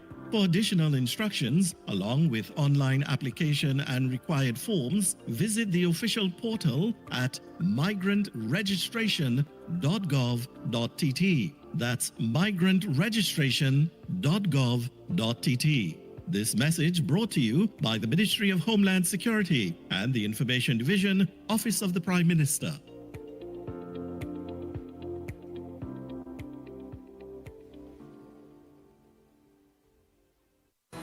Your stories, your communities, your country. TTT News is everywhere, on the ground, across Trinidad and Tobago, and on every smart device. TTT News, nightly at 7. TTT News, committed, accurate, relevant. Every morning begins with a story. The headlines you need. The voices you trust. The conversations shaping our nation. Welcome to Trinidad and Tobago Today, where your day starts informed and inspired. News that matters to you. Conversations that spark new ideas. Stories that move Trinidad and Tobago forward. Tune in weekdays, Monday to Friday at 6 a.m. or join the conversation on any smart device at TNT Today Show. Trinidad and Tobago Today. Start here, exclusively on TTT. This Valentine's Day on Talk City 91.1, we're talking about real love. Not the fairy tales, not the perfect endings, but the love that comes after heartbreak. Join us for Second Chances, Love After Heartbreak. If you've loved and lost. If you've survived divorce. Or a long relationship. And somehow found love again. We want to hear your story because love doesn't always start perfectly, but sometimes the second time means even more. Call in, share your journey, inspire someone who still believes. Second Chances, Love After Heartbreak. Only on Talk City 91.1 FM. Real conversations, real life, real love. On Monday 9th to Friday 13th February, join us for Second Chances, Love After Heartbreak. From the moon and back, oh, I did change my track, oh, just to see. Calling all culture lovers. Are you ready to dive into the heart and soul of Trinidad and Tobago? Tune in to Culture Talk, where we explore the vibrant traditions, sizzling rhythms, and rich stories of our island every Saturday from 7 to 9 p.m. with Short Pants. And how do you feel about Calypso? On Sunday, Short Pants opens the doors of the Kaiso Cafe from 1 to 5 p.m. You can share your views, chat with the singers, hear some of the best calypsos that were ever sung, and learn a little something and more about our Trinbago culture. Culture Talk on Saturday and Kaiso Cafe on Sunday with Short Pants on Talk City 91.1 FM. Pan on the road. Pan on the road. Voices on the air. Talk City 91.1. This Valentine's Day on Talk City 91.1, we're talking about real love. Not the fairy tales, not the perfect endings, but the love that comes after heartbreak. Join us for Second Chances, Love After Heartbreak. If you've loved and lost. If you've survived divorce. Or a long relationship. And somehow found love again. We want to hear your story because love doesn't always start perfectly, but sometimes the second time means even more. Call in, share your journey, inspire someone who still believes. Second Chances, Love After Heartbreak. Only on Talk City 91.1 FM. Real conversations, real life, real love. On Monday 9th to Friday 13th February, join us for Second Chances, Love After Heartbreak. I carry a water from the moon and back, oh, I did change my track, oh, just to see you there. This is Destra. Right now you're listening to Talk City 91.1. Keep it locked.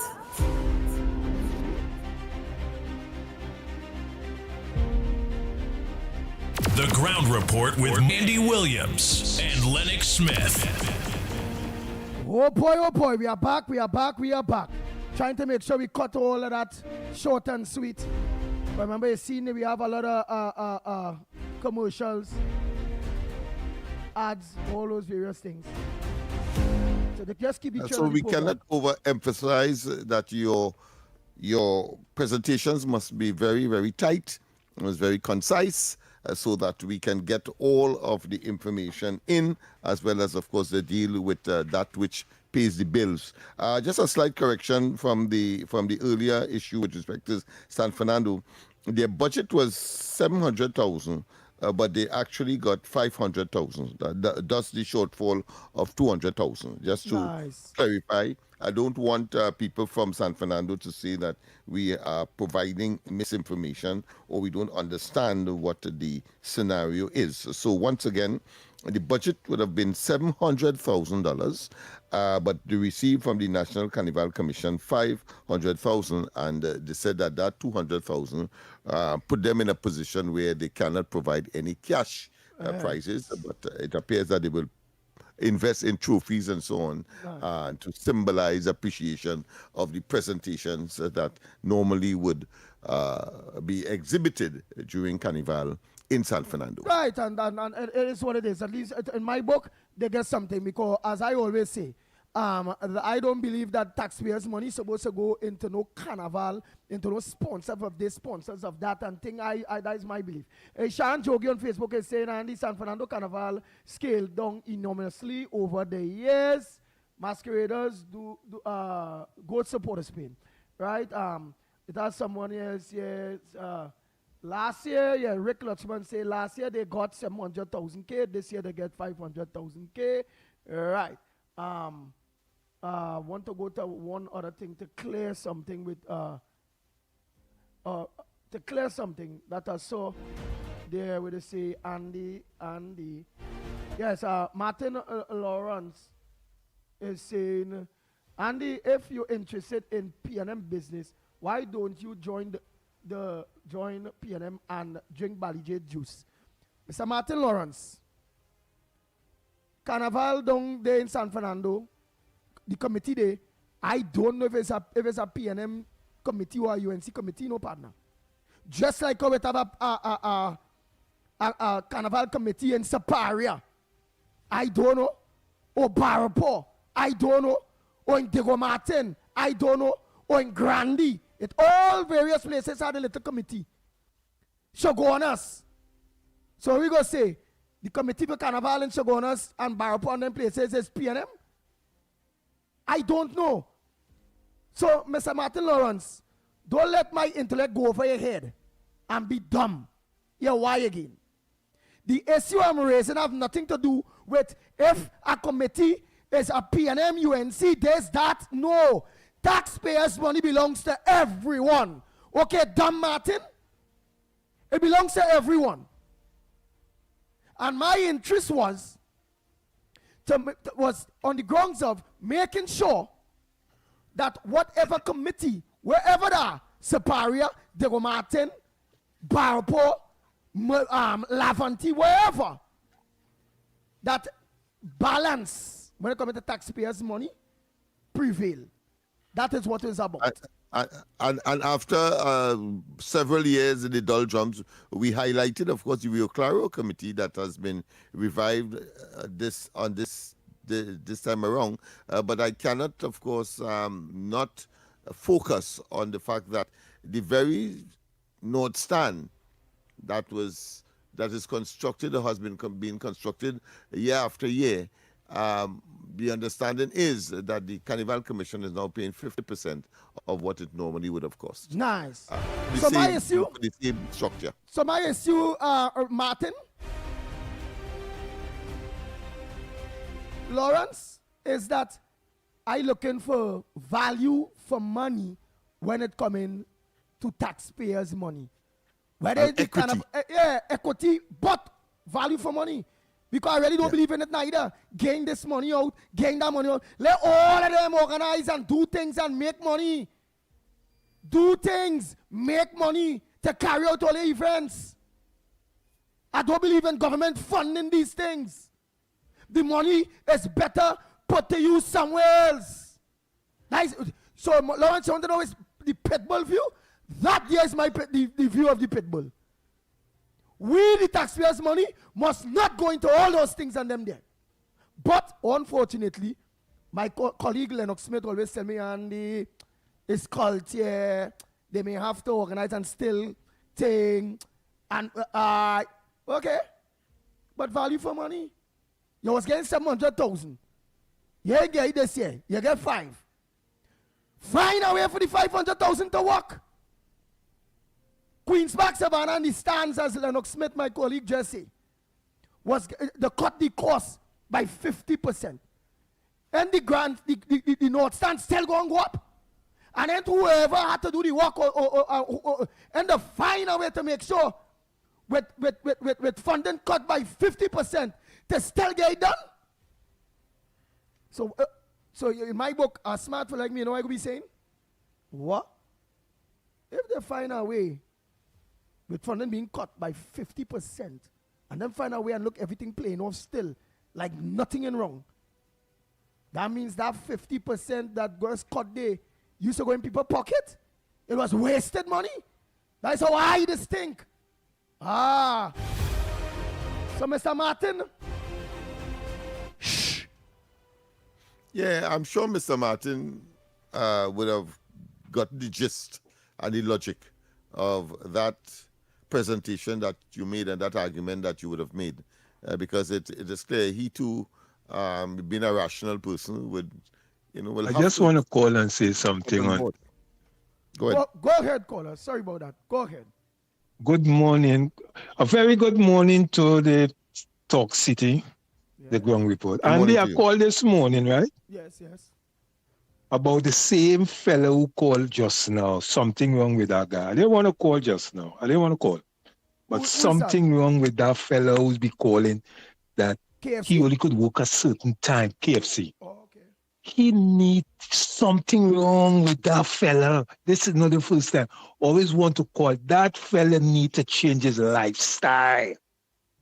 He's singing negative. He making us look bad. He need to wake up and change his lifestyle, or else his kids will end up just like him. He have to change. That is all I have to say. Okay then.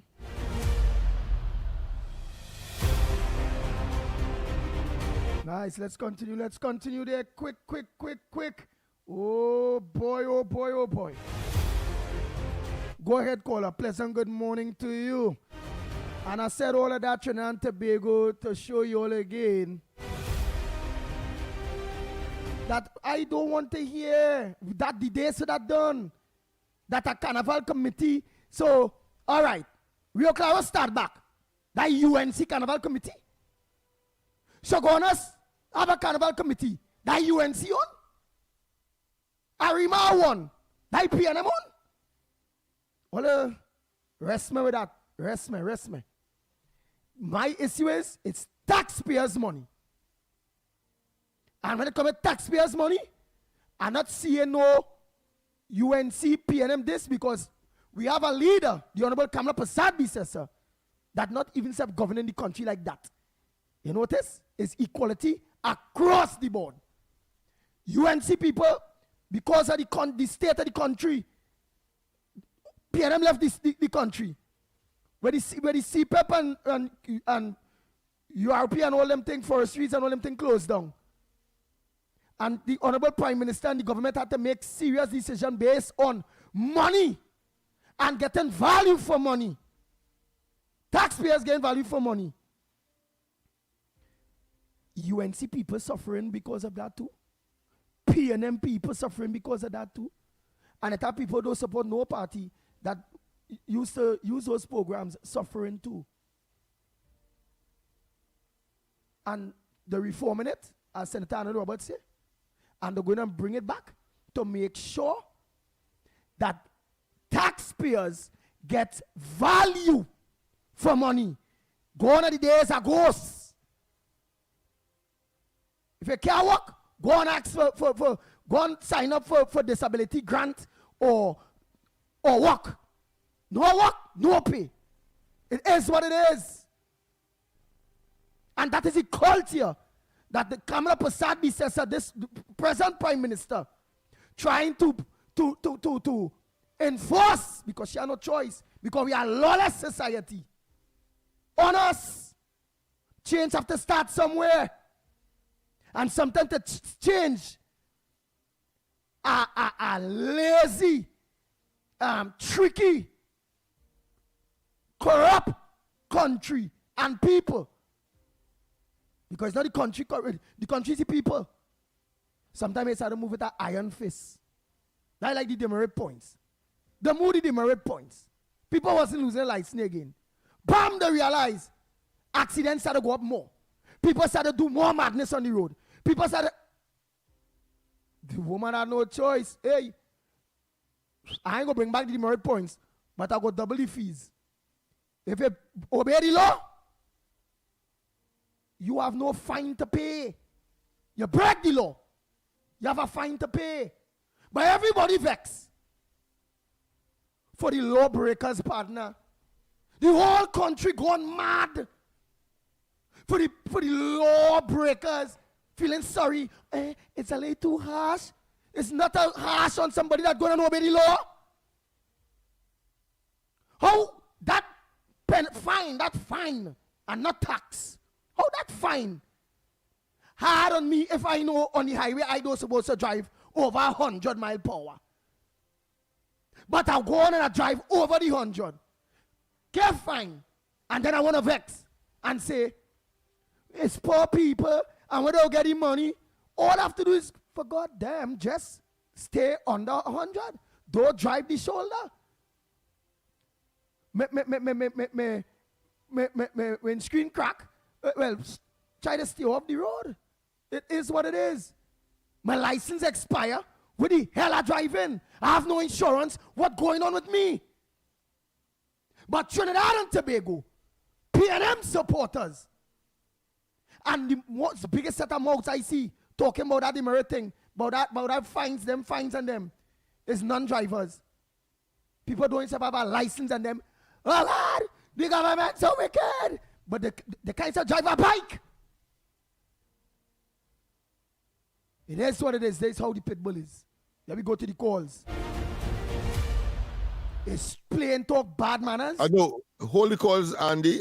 We'll have to go for the final break before we go to the news. And then when we come back, more on this edition of the Ground Report.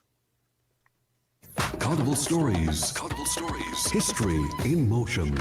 Juve, the birth of the road. Before sunrise on Carnival Monday, Trinidad awakens to Juve, the opening of the road. Its roots lie in Canboulay, when the formerly enslaved reclaimed the streets at night with drums, mud, oil, paint and powder, marking bodies that once bore chains. Juve was raw, unpolished, unapologetic. No costumes, no barriers, just people, rhythm, and release. Today's mud and powder carry the same message. Freedom is not performed for an audience. It is lived in the streets before dawn. Carnival Stories. Carnival Stories. History in motion. Carnival Stories on Talk City 91.1 FM.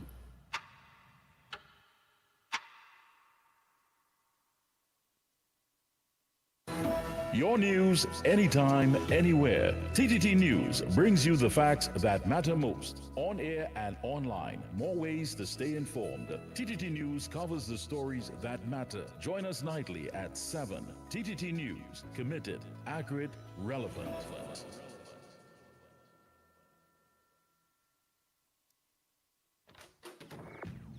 What is all this old noise? Wait, Mom streaming movies, Danny playing games, and Jenna blasting music all at the same time? Yeah, remember we upgraded to Digicel plus 500 megabits per second plan. $500 to upload just as fast as download. So everybody could do their thing, same time, no lag. Well, I'm not fighting for Wi-Fi again. Pull up HBO for me there. Switch to Digicel Plus. Fast, reliable, 100% fiber home internet. Perfect for families with plenty devices, streaming, gaming, working, and more. Visit DigicelTT.com or any Digicel store today. Digicel Plus, better connected.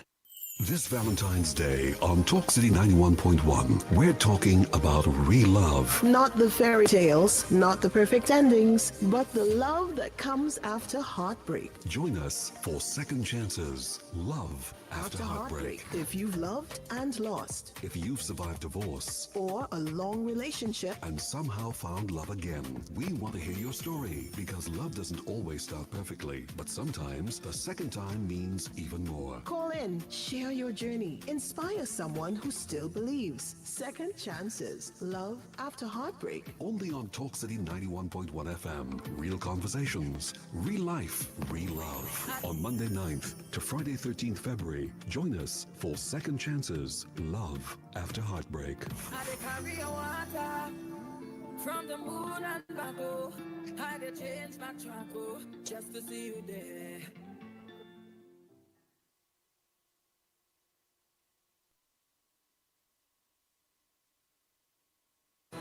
Your news, anytime, anywhere. TTT News brings you the facts that matter most. On air and online. More ways to stay informed. TTT News covers the stories that matter. Join us nightly at 7. TTT News. Committed, accurate, relevant.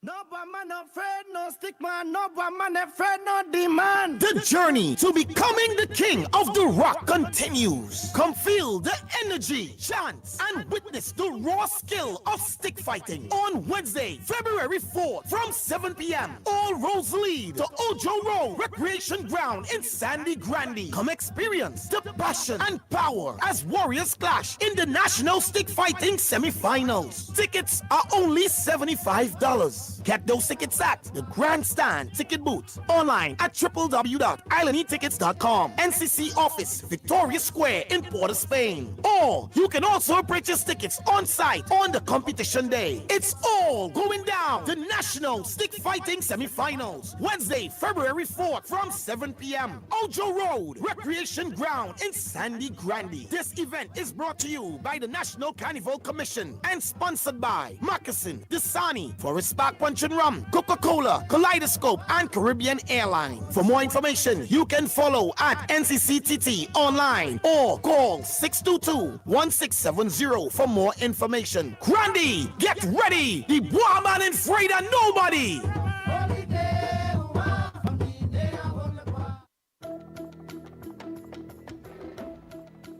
Good morning. This is your TTT News update at 8. I'm Carrie Roberts. Making the news at this time. The law allows police to detain citizens for a maximum of 48 hours without breaching constitutional rights. According to attorney at law Omlala, any extension beyond that time requires judicial approval under special circumstances. Detain you either under warrant or suspicion of a crime. They cannot just detain you for the purposes of interviewing you or that they suspect that you can assist in questioning. That's a misconception. And people have to also understand that when you are arrested or detained or police take you in their custody and you cannot leave, you have a right not only to remain silent, but for legal representation. Mr. Lala says that people need to understand what their rights are in terms of arrest, detention, and custody. However, he makes the point that one should not be confrontational to the police, for instance, where people attempt to videotape an incident. People have to be aware that in spite of Justice Sipasad's ruling and in spite of the fact that there's no prohibition from videotaping, you're still going to encounter police officers who will tell you, put away your phone, you can't, I will charge you, and take an abusive approach towards you. And it's important not to be confrontational with the police, especially if they are being confrontational, because my whole career I've seen police officers in situations sometimes deciding, well, okay, you don't want to do this, I'm going to charge you for obstructing justice. He says despite international acceptance of cell phone footage, to determine and identify wrongdoing, in some instances you have to be careful because it may come down to one person's word against 5 police officers. The long and short of the matter, he says, is to become familiar with your rights to avoid a bad run-in with the law. In other news, this year marks a major milestone for one of Trinidad and Tobago's longest-running cultural competitions. The Junior Calypso Monarch Finals celebrate 50 years of nurturing young talent, with a new generation now preparing to take the stage. This show is going to be on something. Monday. It's going to be excellent. Yeah. Because not only do we have some of the best performers, the young performers in the country, 50 years, they are going to give you standards. You're going to get standard of performance that does say 50 years we've been doing this. From its beginnings in 1976, the competition has helped shape many of the country's most recognized calypso artists, with organizers saying the focus has always been on discipline, confidence, and performance craft. But the Junior Calypso Committee does work really hard, with a lot of love and a lot of care to really prepare these children for the stage and to give their best.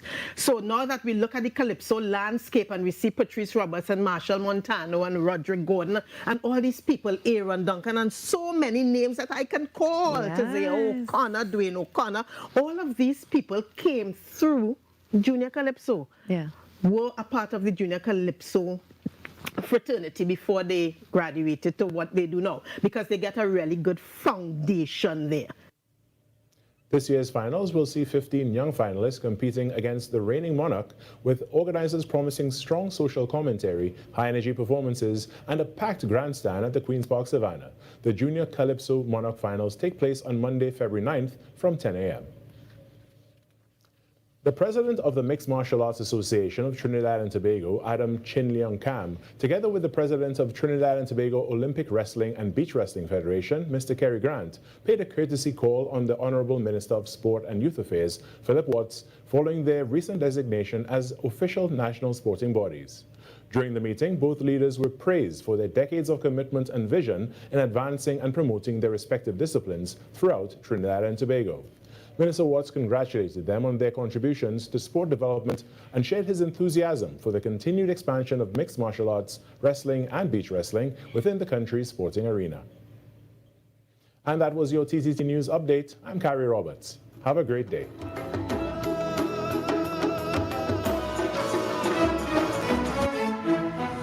That was TTT News on Talk City 91.1 FM. Talk City 91.1 FM. Talk. This is about creating opportunity through responsible management and citizen participation in national wealth. We are targeting US $3 billion in new investment within the next few years in energy, in construction, in tourism, and the digital economy. Music. It's reconstruction time in Trinidad, so put your shoulder to the women that move on, don't stop till you reach the top. You put a hand and I put a hand and we will sing. For big and for small in no time at all, prosperity. There's no other way to do it. Show your patriotic spirit, unity, somehow. If Trinidad ever needed you, it's now. Culture. The budget has goodies and some not so goodies, but that is because fairness requires that everyone plays their part. Engaging conversations, latest news, our music. This is Talk City 91.1 These FM. are not just stories. They are the echoes of who we are, passed down in voices, in silence, and in memory. From the heart of the Caribbean, where history, mystery, and magic meet, this is Echoes of Our Folklore. Echoes of Our Folklore. Your weekly journey into the legends, stories, and whispers of our islands. Brought to you by Talk City 91.1 FM. In the folklore of the Caribbean, there are spirits whispered about when the sun begins to set. They are called duendes. They are said to be the souls of children who died before they were baptized, doomed to wander the earth forever. They are often seen near forests and along the edges of rivers, but there is something strange about them. They have no faces, and their feet are turned backwards. It is believed that duendes may approach children who are alone, gently calling, leading them deeper into the bush until they are lost. At night, some say they come close to people's homes, crying, whimpering, as if searching for company. And so the elders warn us, never call your child's name in open places when the light is fading. The duendes will take the name and use it to call them away. In our stories and in our silence, we keep the old warnings alive, because when dusk falls, not every voice in the forest belongs to the living.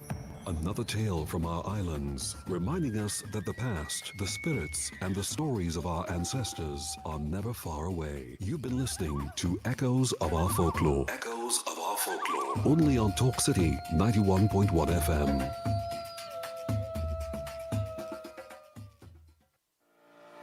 The Minister of Tertiary Education and Skills Training, Senator Emeritus, Professor the Honorable Prakash Prasad, welcomed Assistant Professor of Process Engineering at the University of Trinidad and Tobago, Dr. Dylan Ramsuk, along with UTT's Acting President to Education Towers. The visit recognized Dr. Ramsuk, who will participate in a research residency hosted by Oxford's Department of Engineering Science and the Oxford Green Ammonia Technology Group. The fellowship focuses on advancing low-carbon and green ammonia pathways to support regional food security, energy resilience, and climate commitments, positioning Trinidad and Tobago as a leader in sustainable industrial development in the Caribbean. The Ministry of Tertiary Education and Skills Training congratulated Dr. Ramsuk on this prestigious achievement and reaffirmed its commitment to supporting local expertise, making meaningful national, regional, and international contributions. This was a production of the Information Division, Office of the Prime Minister. If it matters to you, it matters to us. We report the news, real stories in real time. TTT News, nightly at 7. TTT News, committed, accurate, relevant. History in the rhythm. Issues in the spotlight. Talk City 91.1. This is Destra, and right now you're listening to Talk City 91.1. Keep it locked. 6 a.m. to 9 a.m.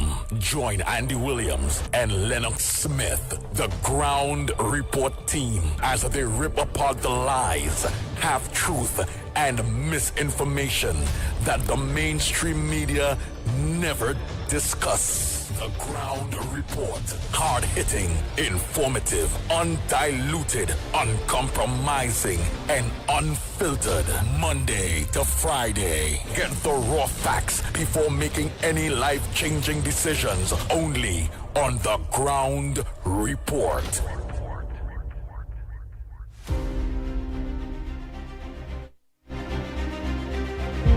Oh boy, oh boy, oh boy, oh boy. We are back, we are back, we are back. Time check. Now let's see the timing we have. It's about 10 minutes past your work, 8 o'clock. And you're listening and viewing the Ground Report on Talk City 91.1 FM. So you all have to make your all contributions short and sweet. So let me organize and go to the lines. Let me organize and go to the lines here. Just clear up some of the lines. Yes, and then immediately. And then take some of those voice notes and them. Yes, yes, yes. Oh boy.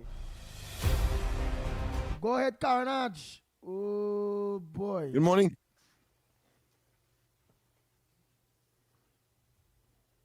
Good morning. Go Carnage. All right. We get him here. Valuable time, you know. Yeah, Premium time. Oh boy. Well, go ahead. Go ahead, Carnage. Andy, pleasant good morning again. Pleasant good morning to you, brother Lennox. Pleasant good morning to you again, my brother Trinidad and Tobago. Let me see you, Lennox. Well, Andy, my opinion this morning, and I voicing my opinion based on that same situation with the killing with that young boy Joshua. You hear me loud and clear, Andy? Yeah, loud and clear. Yeah, loud and clear, all of us. Now, I hold the commissioner responsible for certain things. Now, I respect him, I understand him to a certain point, but I hold him responsible for a certain thing because since he was sworn as the commissioner of police, when the new government has changed, it had 2 killing in Tobago, and I will continue talking about them 2 killing, which part a young fella had a handcuff on his hand, an off-duty officer hold him, and because he was getting on in a certain manner, he ended up dead.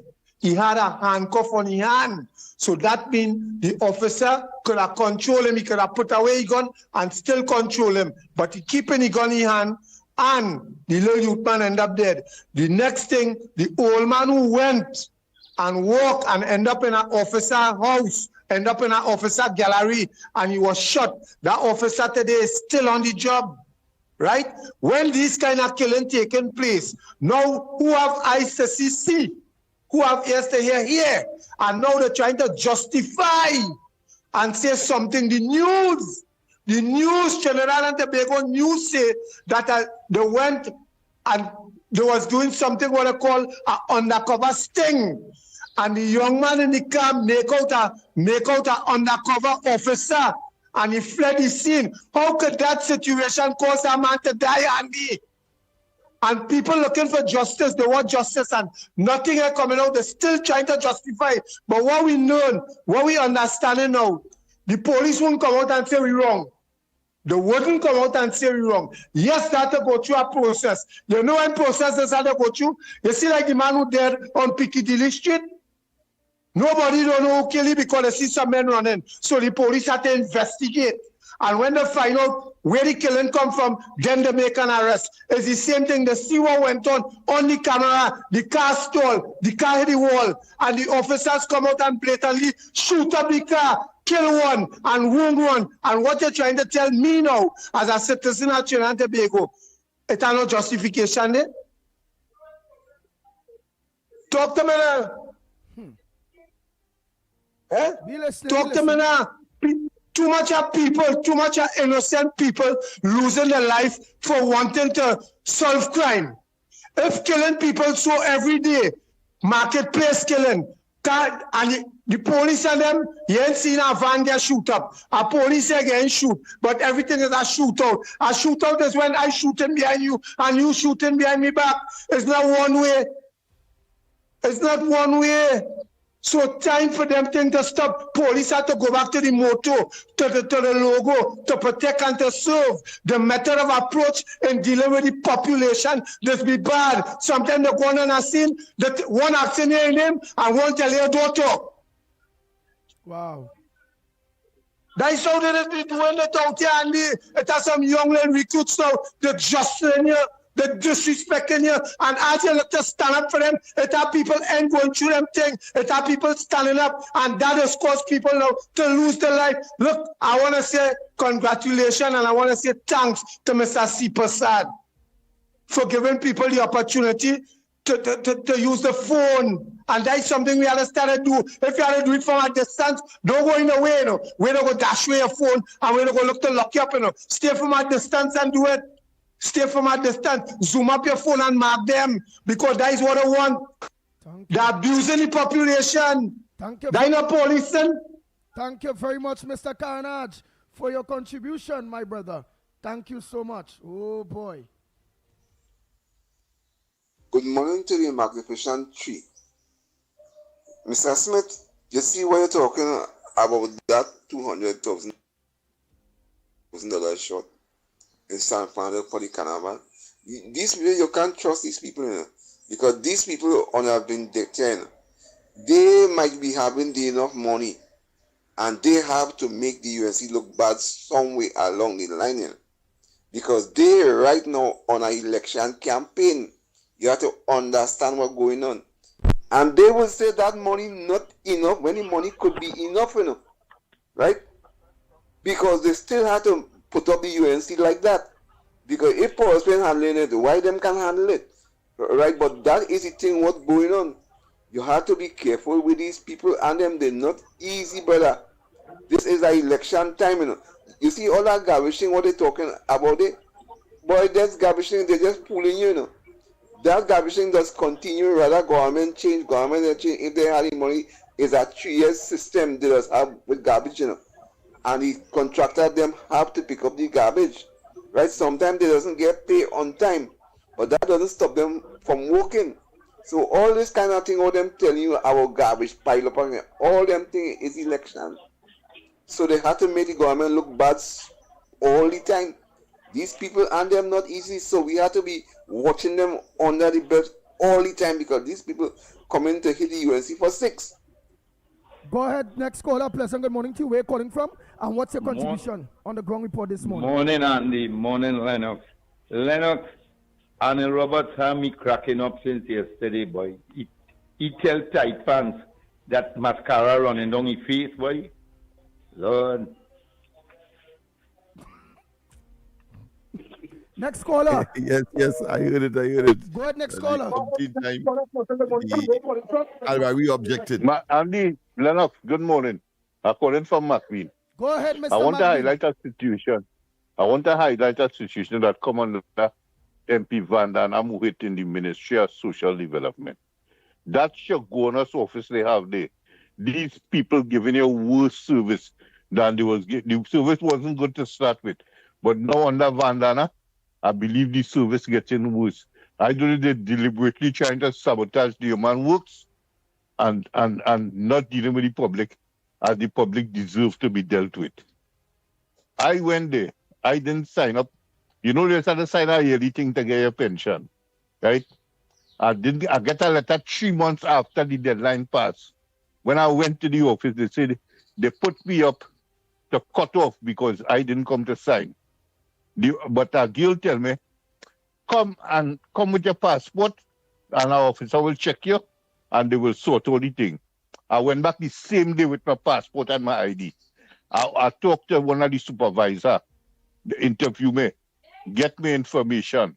When she would leave me in the office, and she went in the back, and we know what she do, and she come back and she said, okay, everything's sorted out.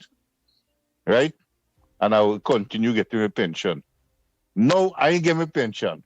When I went, they said they cut me off from the list.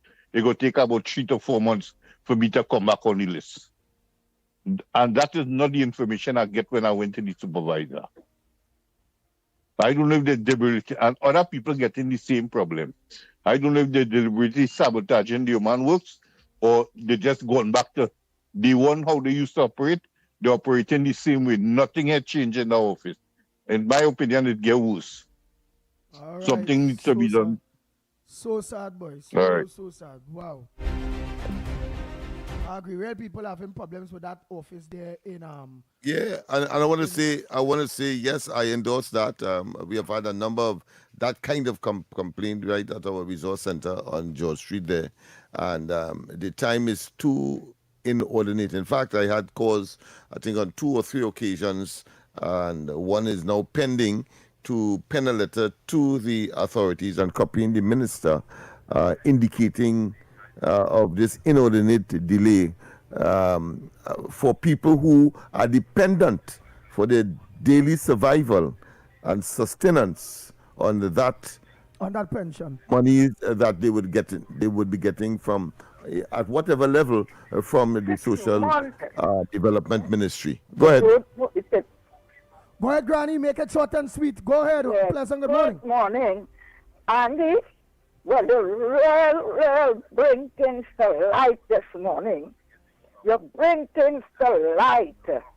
All in the darkness, there will be in the light. You have to know life. You hear? Now, I want to say this. This man going to every station to bring down the UNC, talking about work, work, work. People from Beach working for the state. Except doctors from Samoa traveling to reach Grandy in time in hospital. This man will tell me he can't patch nuts and sell. He can't sugar cake. Them in the capital of Trinidad, buy something and sell. All you want fast money. All you right there to have any age, at any age you could study. Do some little thing and go back and study. And then the composite school for the TNM in Billy. And then the science complex in Lavanti. Do something, man. You're bringing down the UNC every station. And when you go to another station, you're saying, if you talk the truth, the UNC go bad. Right? I just listen every station. Stop that. And the station and then have to stop this begging thing. If you can't mind your children, put them in the orphanage. Nobody wants to hear you. One work, look, extra food opening right here by Twin City. You take a bus, you come right there. Thank you. Thank you so much. Snipes, go ahead with your voice notes now. Because we want to get those voice notes off our hands, please. I have about 4 on this side that I will play. We call cut it only because it's kind of long. Go ahead, Snipes. So much.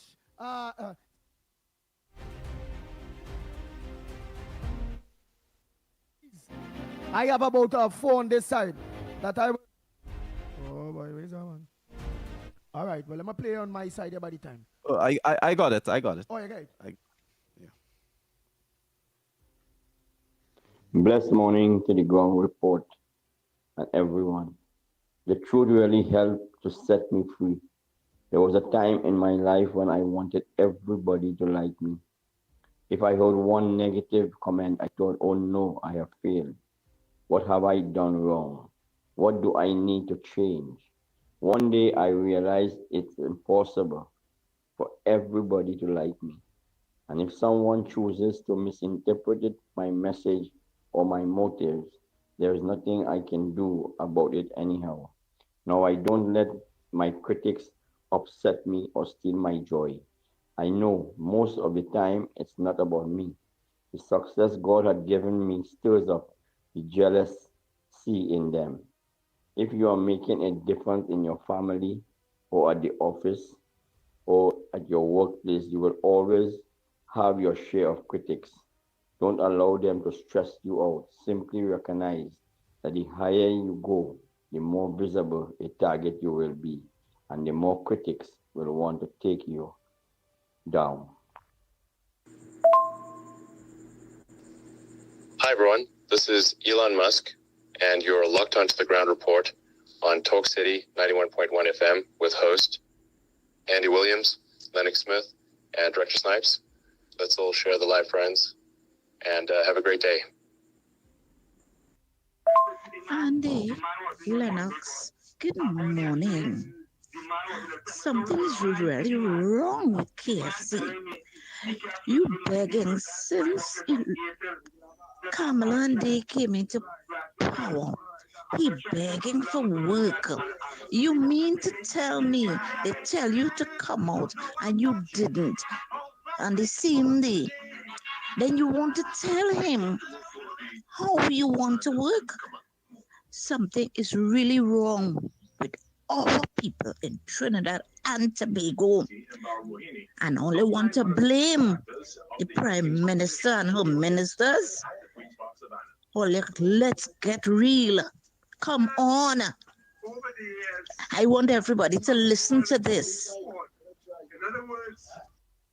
Good morning, Mikey, Lennox, and Andy. Andy, I also want to find out something, and I want to be educated on something. Maybe Lennox could weigh on this, I read something, but I ain't to have no clarity on what it is really about. Is it the same in the papers that Trinidad and Tobago, well, more or less Trinidad, and Tobago will be a hub for the oil industry, where anybody want to do oil with Venezuela, I think they're going to be coming to Trinidad because that will where everything will be set up, like a base. So, I mean, if so, well, then Trinidad will become one of the most important country in the world, because anytime you have to do oil with Venezuela or anything like that concerning the energy sector, that'll come to Trinidad and sit down around a table, as they would say, negotiate and do whatever it is, and then move forward, get all the license and all them things. Is that what I'm trying to understand what is really going on what I read? So yeah, I know if Lennox could just, give me some more insight on that, if it's something that, or go into depth with it. All right. Hey, good morning to you, Lennox, Mikey, Nigel, and to everybody out there. It's a rainy morning. Be safe on those roads. Andy, my two front burner issues. What is Gatsby Dolly problem with Wayne Sturge jockey shorts? Here now, for a former Minister of Education, right? She let the bucket down. That is all she could have talked about the Superman jockey shorts. Something is wrong with that lady, Something is definitely wrong with her. No wonder we have the school children and they're behaving like that. And another issue is, I heard the Minister of Works, Transport, Eli Zakur, talking in the Parliament about bringing fixing this thing with people making videos and driving and whatever. That is going to be, now they know it is wrong, Andy? They know it is wrong because we've seen them doing it. But you see, as usual, you always have to have a big stick over their heads, right? And to bring a bill to pass to fix that, right? You're going to hear that now. You're going to hear that just now. Hey, good morning again to you, Lennox, Mikey, Nigel, and to everybody out there.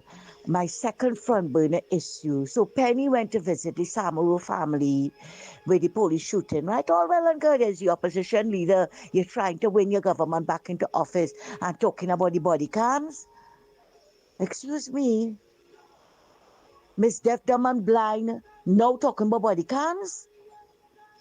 How long that going on under Fitzgerald Hines, Marvin Gonzalez, Stuart Young, and how many other ministers of national security that they had? You are coming out to talk about that? You're so concerned now?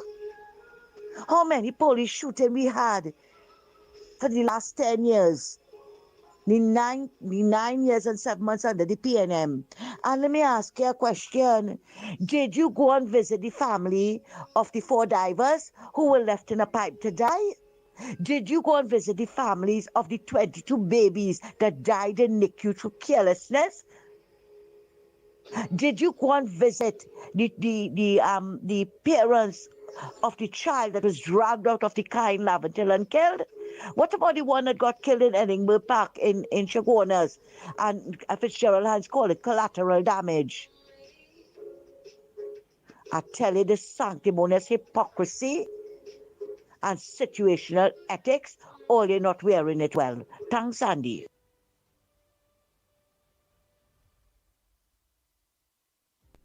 That's it. That's it. Let me just finish off on my side quick. Pleasant morning to the Ground Report. Welcome, Andy Pitbull of Radio. Welcome back, Lennox Smith and Mighty Co, wherever you are. I want to mention something here, right?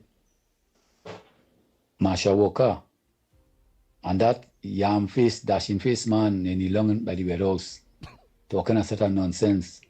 He and all saying how all the Indian racial. There was a program on Facebook and saying them Indian and racial. I don't know what you have against Indian. Let me tell you something. The fear all who kneel down in front there. When Rowley closed down Petrotrain, all they went and protest.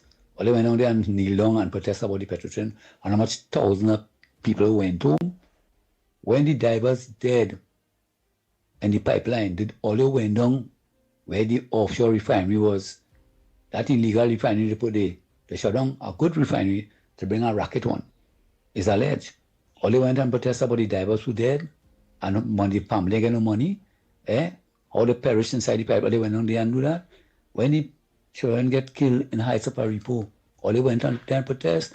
When the people in Diego Martin, the children get burned in the house, all they went, all they doing that. When they take away the school feeding program and the laptops and they're calling them hyenas and all they say in case are closing the fridge and all they holding all the children and all they hear man not closing up at the train, you want not protest of that? All they like darkness, all they remain, all they not all they want the country to remain in darkness forever. Because in the inception of PNM, this country never see the way.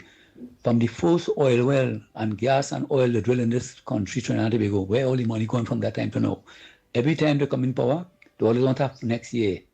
They get up 5 years, want to have next 5 years again until when they're done, when all of them have a big vacuum inside their pocket, they vacuum all the money from the treasury.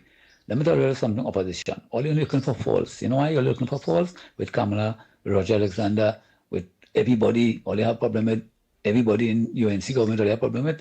All you know why? Because all the time coming, just want to be investigated.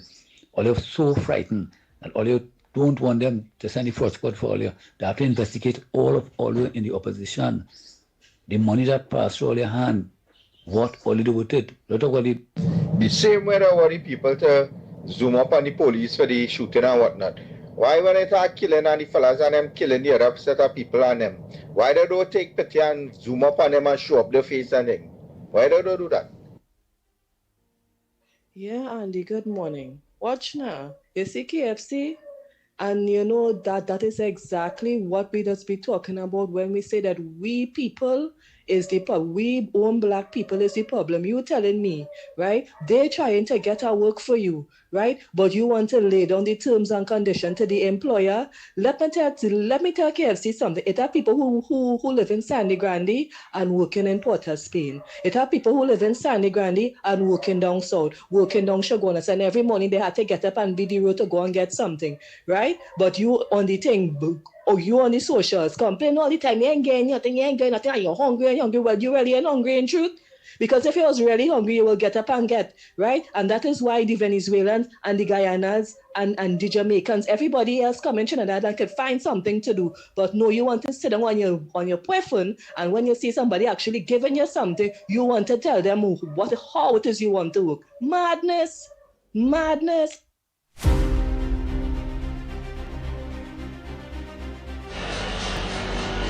Morning.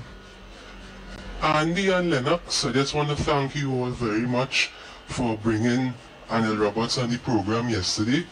Even though he sang for his supper, I must say that he made a very good effort to assist with the bus crisis in San Fernando.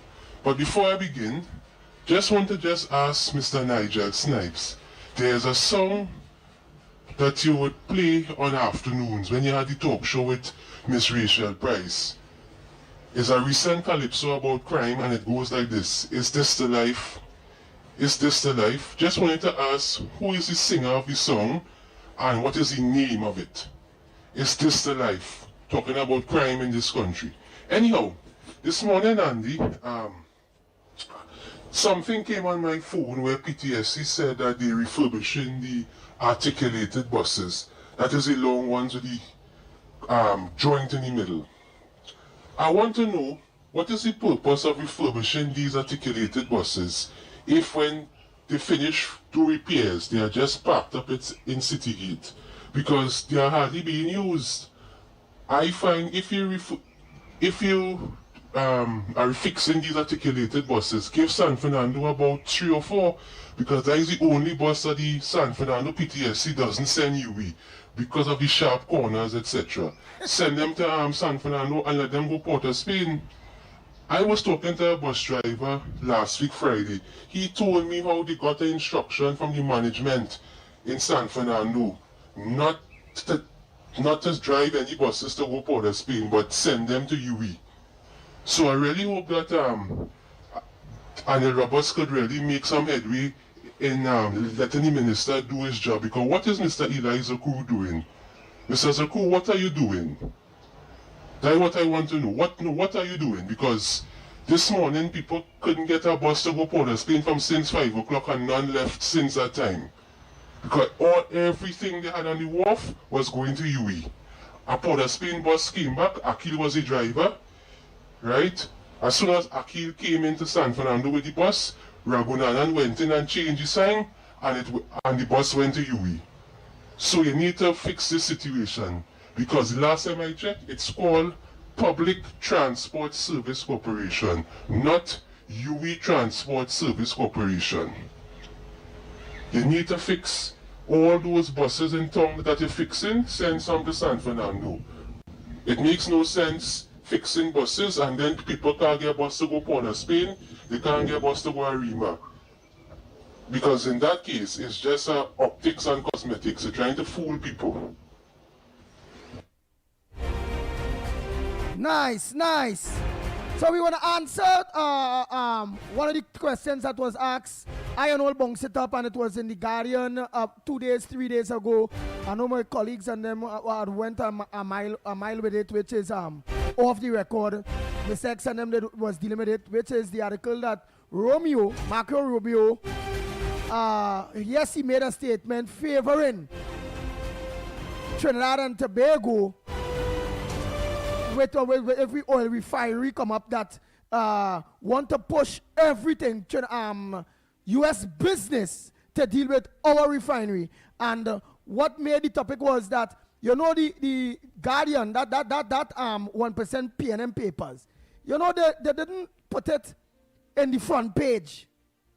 They put some bacchanal stupidness in the front page, but they didn't put that in the front page. They put it somewhere 7 pages or so.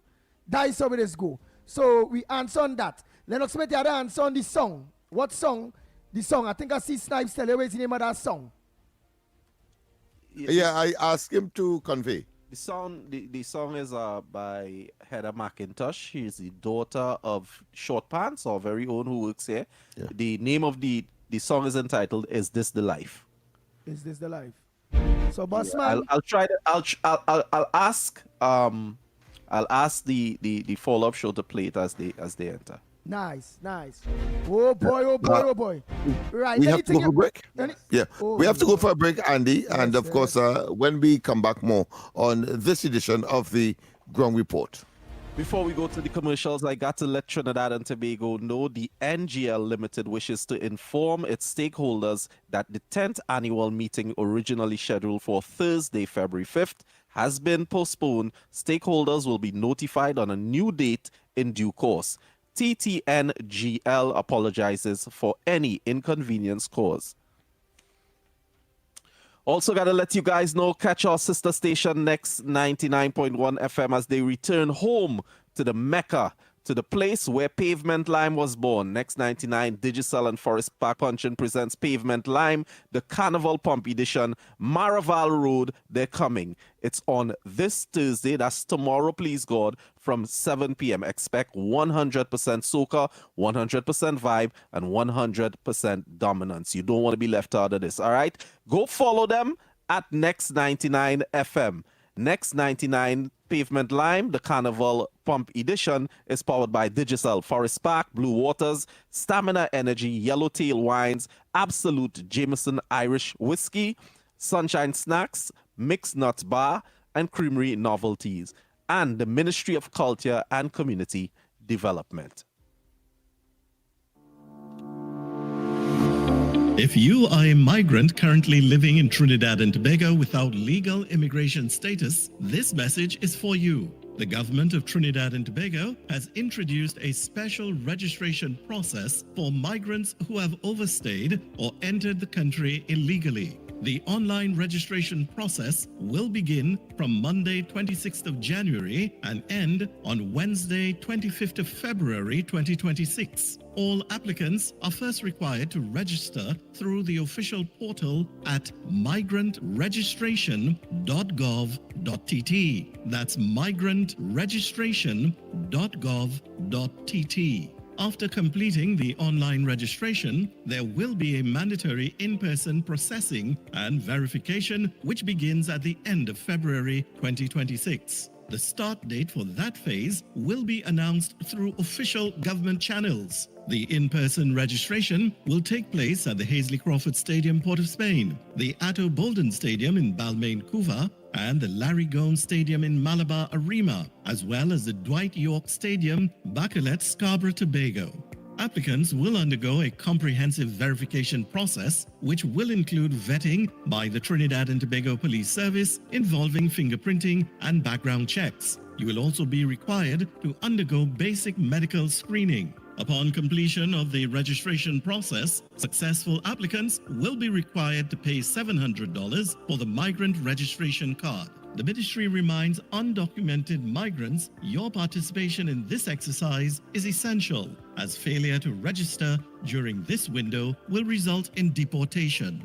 This special registration process for migrants is your opportunity to be documented, protected, and allowed to work legally in Trinidad and Tobago for a defined period. For additional instructions, along with online application and required forms, visit the official portal at migrantregistration.gov.tt. That's migrantregistration.gov.tt. This message brought to you by the Ministry of Homeland Security and the Information Division, Office of the Prime Minister.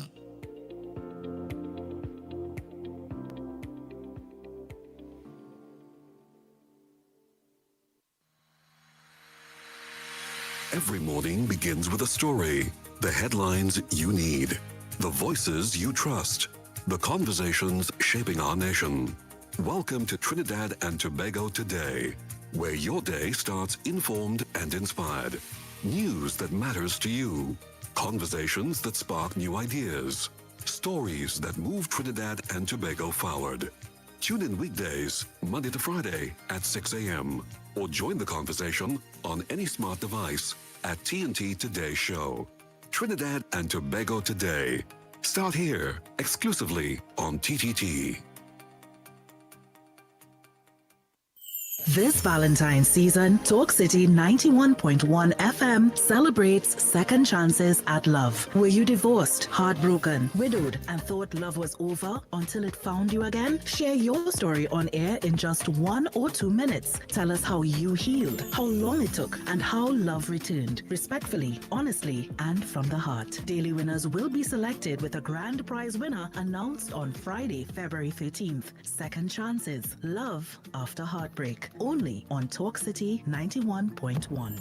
I dey carry your water from the moon and back, oh. I dey change my track, oh, just to see you there. Where is the fire? Accountable stories. Accountable stories. History in motion. Jab jab. Fire. Chains and defiance. Blackened skin, horned masks, chains and whips. The jab is not meant to be comfortable. Rooted in Emancipation era celebrations, jab portrays both the devil of folklore and the image once forced onto Africans by their oppressors. The meaning, however, was reclaimed. What was used to frighten became a symbol of power. What was meant to shame became identity. When the jab cracks his whip, he is not threatening the crowd. He is announcing freedom. Carnival Stories. Mass with meaning. Carnival Stories on Talk City 91.1 FM.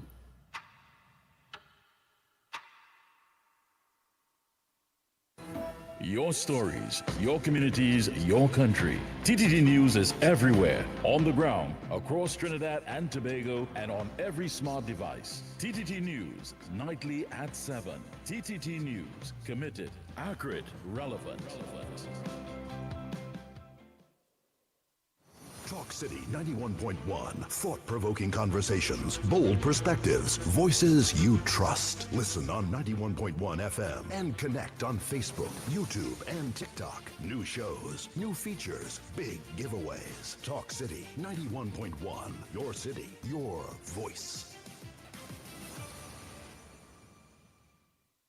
This Valentine's Day on Talk City 91.1, we're talking about real love. Not the fairy tales, not the perfect endings, but the love that comes after heartbreak. Join us for Second Chances, Love After Heartbreak. If you've loved and lost. If you've survived divorce. Or a long relationship. And somehow found love again. We want to hear your story because love doesn't always start perfectly, but sometimes the second time means even more. Call in, share your journey, inspire someone who still believes. Second Chances, Love After Heartbreak. Only on Talk City 91.1 FM. Real conversations, real life, real love. On Monday 9th to Friday 13th February, join us for Second Chances, Love After Heartbreak. From the moon and back, oh, I had to change my track, oh, just to see you there. Don't let the flu season slow you down. As Carnival approaches, the Ministry of Health is urging the public to take action now. Influenza can cause severe illness, hospitalization, and even death, especially in older adults, children, pregnant women, and persons with chronic conditions. But vaccination can help reduce severe illness. Crowded events, late nights, and close contact can increase the risk of spreading the virus. Don't wait until you're sick. Get vaccinated today. Influenza vaccine is available free at all health centers and vaccination sites nationwide. Visit the ministry's social media pages for more information. Protect yourself, protect others, get your flu shot today. A message from the Ministry of Health. Before the sun, before the road, the talk starts here. Talk City 91.1.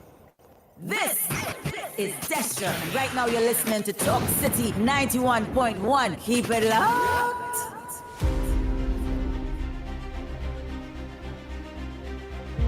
The Ground Report with Andy Williams and Lennox Smith. Oh boy, oh boy, oh boy, oh boy. We are back. Time check. It's about 47 minutes past the hour of 8 o'clock. Yeah, you're listening to the Ground Report. Lennox, before you leave, you're going to make sure you call me before you leave the building. Yeah. Me and you and Snipes. We got to talk about... and of course, I thought we should touch on this issue issued by your favorite judge. Yeah, the favorite judge. Frank Sipasad, when he called for public to film the police in their activities, and they could do nothing about it. Of course, lawyers are saying that you have to be more practical if it is that police on duty says to use something that you should obey, inclusive, of course, putting away your camera. Well, no, police cannot tell you put away your camera. They can't tell you put away your camera. There are legal practitioners that are saying do not engage in any confrontation. But that is cowardice. Stay at distance, zoom in your camera, and tape it. Right. Don't let none of them criminal lawyers and them boy, plenty of them lawyers and them have is some of the reasons for the crime it have out here. Some of them is crime. Yeah, So trying to be passive when in fact you should be aggressive and insist because I mean that is about your fundamental rights and the fact that could be the objective evident mechanism to make certain that when you go to the courts or wherever that it is presented in such a way that the objective thinker, the judicial officer could see what really transpired. So that came as a consequence of a judgment that he gave with respect to a member of the army, where he was charged for dangerous driving and for insulting a police officer. But it was in circumstances where the police officer was the aggressor, and all he attempted to do was to film. But he took away the man's phone and then tell him come for it in the police station. And when he went for it in the police station, he was charged with these offenses. Well, the judge said that it is improbable, it is impossible that could have happened, and and thus he made his, of course, very strident, let's say, admonition to the public to film police officers in the course of their duties, and they could do nothing about it. And that is my interpretation in terms of that. But I always knew that. I remember myself. But Gary Griffith, former commissioner of police, mentioned to the people of Trinidad and Tobago that tape the police. Gary Griffith mentioned tape the police. Yeah. When they're doing what, don't obstruct them. Don't obstruct them from doing the work. Law. Yeah. Yeah, change the law. He said don't then say, of course, one of the things they would normally say is that obstruction. You're obstructing the police. Nah, stay fast. And I was arrested Carnival morning watching the police trying to intimidate a young man trying to sell some items on the greens in East Port of Spain there. And I thought I should make an intervention. So I played a film in them. They just snatched me and cried me down. It was trying to resist. But eventually when they realized it was the locksmith, everybody started making all kind of efforts to get me out of there. So I did enjoy some of the carnival on that Tuesday morning. But my morning was dampened by attempting to save a young man. That's what it was all about. Yeah? So you pull out your camera, you're saying? You pull out your phone, get your camera to tape it. And I'm playing, recording the whole scene. And the inspector gave vexed. and about 4 of them snatched me. And even see me, and I tried to walk fast, but they're walking faster. So they almost dragged me to the Besson Street police station. yeah. So when I reached there now, Stevie Young came in, the JP. I said, Smith, don't do nothing now because that is my friend and so on and so on. But the next day, of course, I went on the radio and I blasted it, but I didn't take any legal action because I respect Stevens and the way how he would normally conduct himself in these communities. Remember, he was very instrumental when Mikey and the 2 others who were arrested by the police when we went around the Savannah. Well, he was the man who was at the St. Clair police, whilst Amaro's person was at the St. James police station. And together, we were able, of course, to get bail for those persons who were arrested. So I respect his position, and I left the matter. Understood. I left the matter, but this statement by your favorite judge, I think, is significant. So at least people will know now that they have, out your phone and the right. Nobody could stop you from filming the police in the course of their duty. Nice. But here what not to do. Don't play only when they're going to arrest somebody or they're taking up. Don't go in between. Don't go close. Stay at least. Stay at least a reasonable distance. A little distance away. No police can tell you cannot tape. Plenty of them listening to the program right now. They have been mad out there to tell you can't tape them. They cannot tell you that.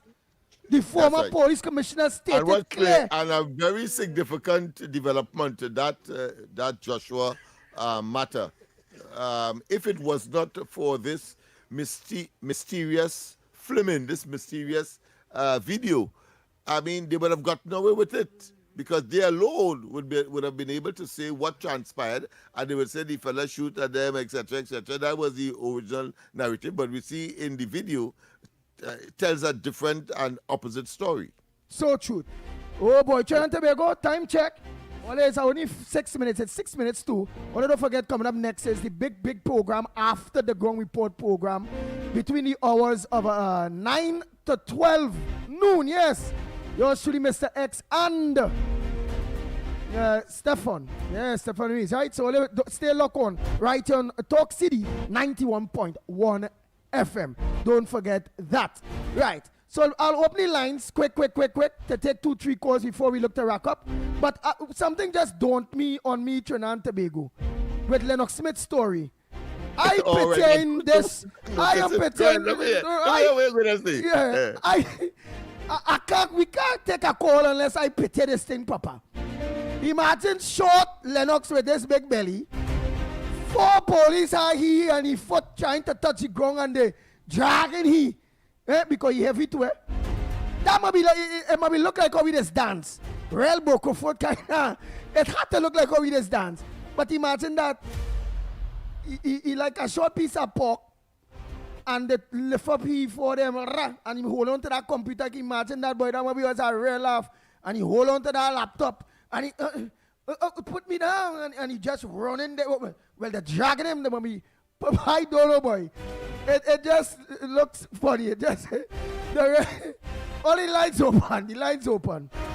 Oh, because you talk about snow in Laventille, all kind of thing this morning. So I thought you would have said when Smith got and saved one of them young boys again, and he was in fact saved because he really didn't have license to sell the alcohol that alcohol beverages that he was selling. But I was able to distract the police away from him. And I got into difficulty instead. I thought you would have focused there. Oh gosh, forget me now, man, and the broken for dance and all. Only because you can't dance, you're always tackling me and my performances. But that's all right. We have any more calls so that we can take before the morning. This big coming up program. Yes. Pleasant good morning. Yeah, morning, Mr. Lennox.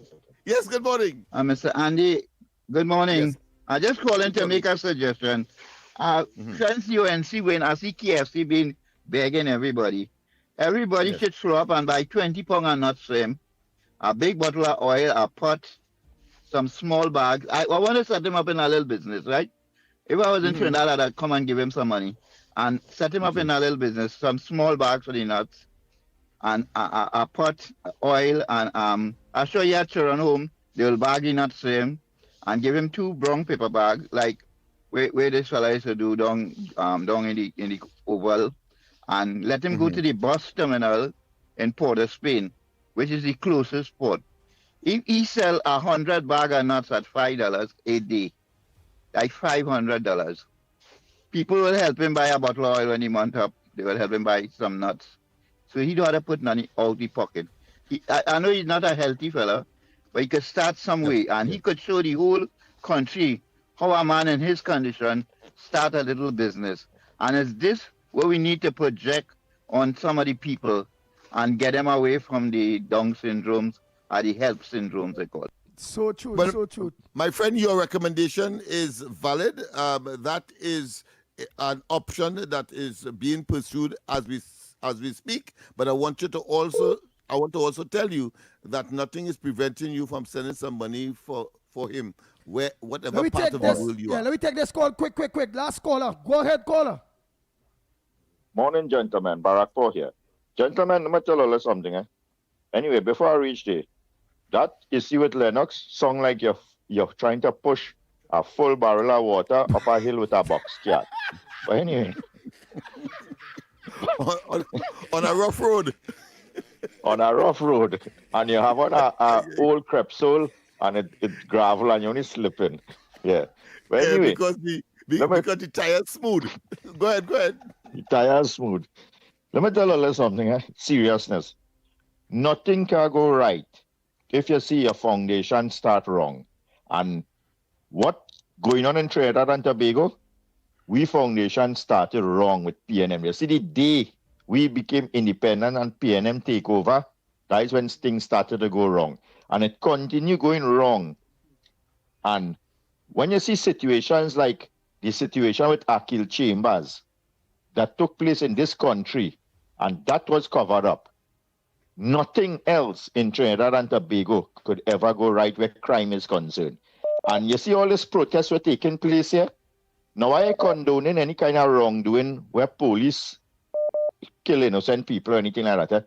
But you see any protest where crime is concerned, the first respect they should start off with should be asking for justice for Akil Chambers and then continue the protest. Thank you so much. Always 1 minute, maybe about 30 seconds, 3 hours. That is what it say. Oh God, Santa Cruz, short and sweet. 30 seconds. Andy, good morning again to you and to everybody out here. Andy, every month I used to make that call all up the last year. The month after your birthday, you go to social welfare and renew your life certificate. So people who celebrated their birthday in January should be in the social welfare office. 91.1 FM. The cabinet has approved the increase in the permissible age of importation of foreign-use right-hand drive private cars, that's sports utilities, SUVs, sedans, and station wagons, powered by gasoline, dieseline, or compressed natural gas, CNG, from 3 years to under 8 years, and under from the date of manufacture. Music.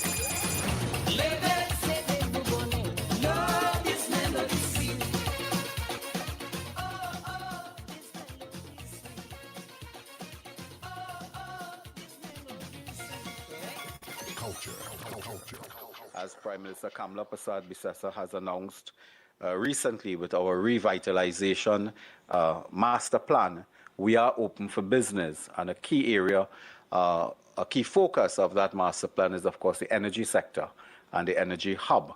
And we will be open for business, not only for Nutrien, but for all other players that wish to discuss their investment portfolio with us. Engaging conversations, latest news, our music. This is Talk City.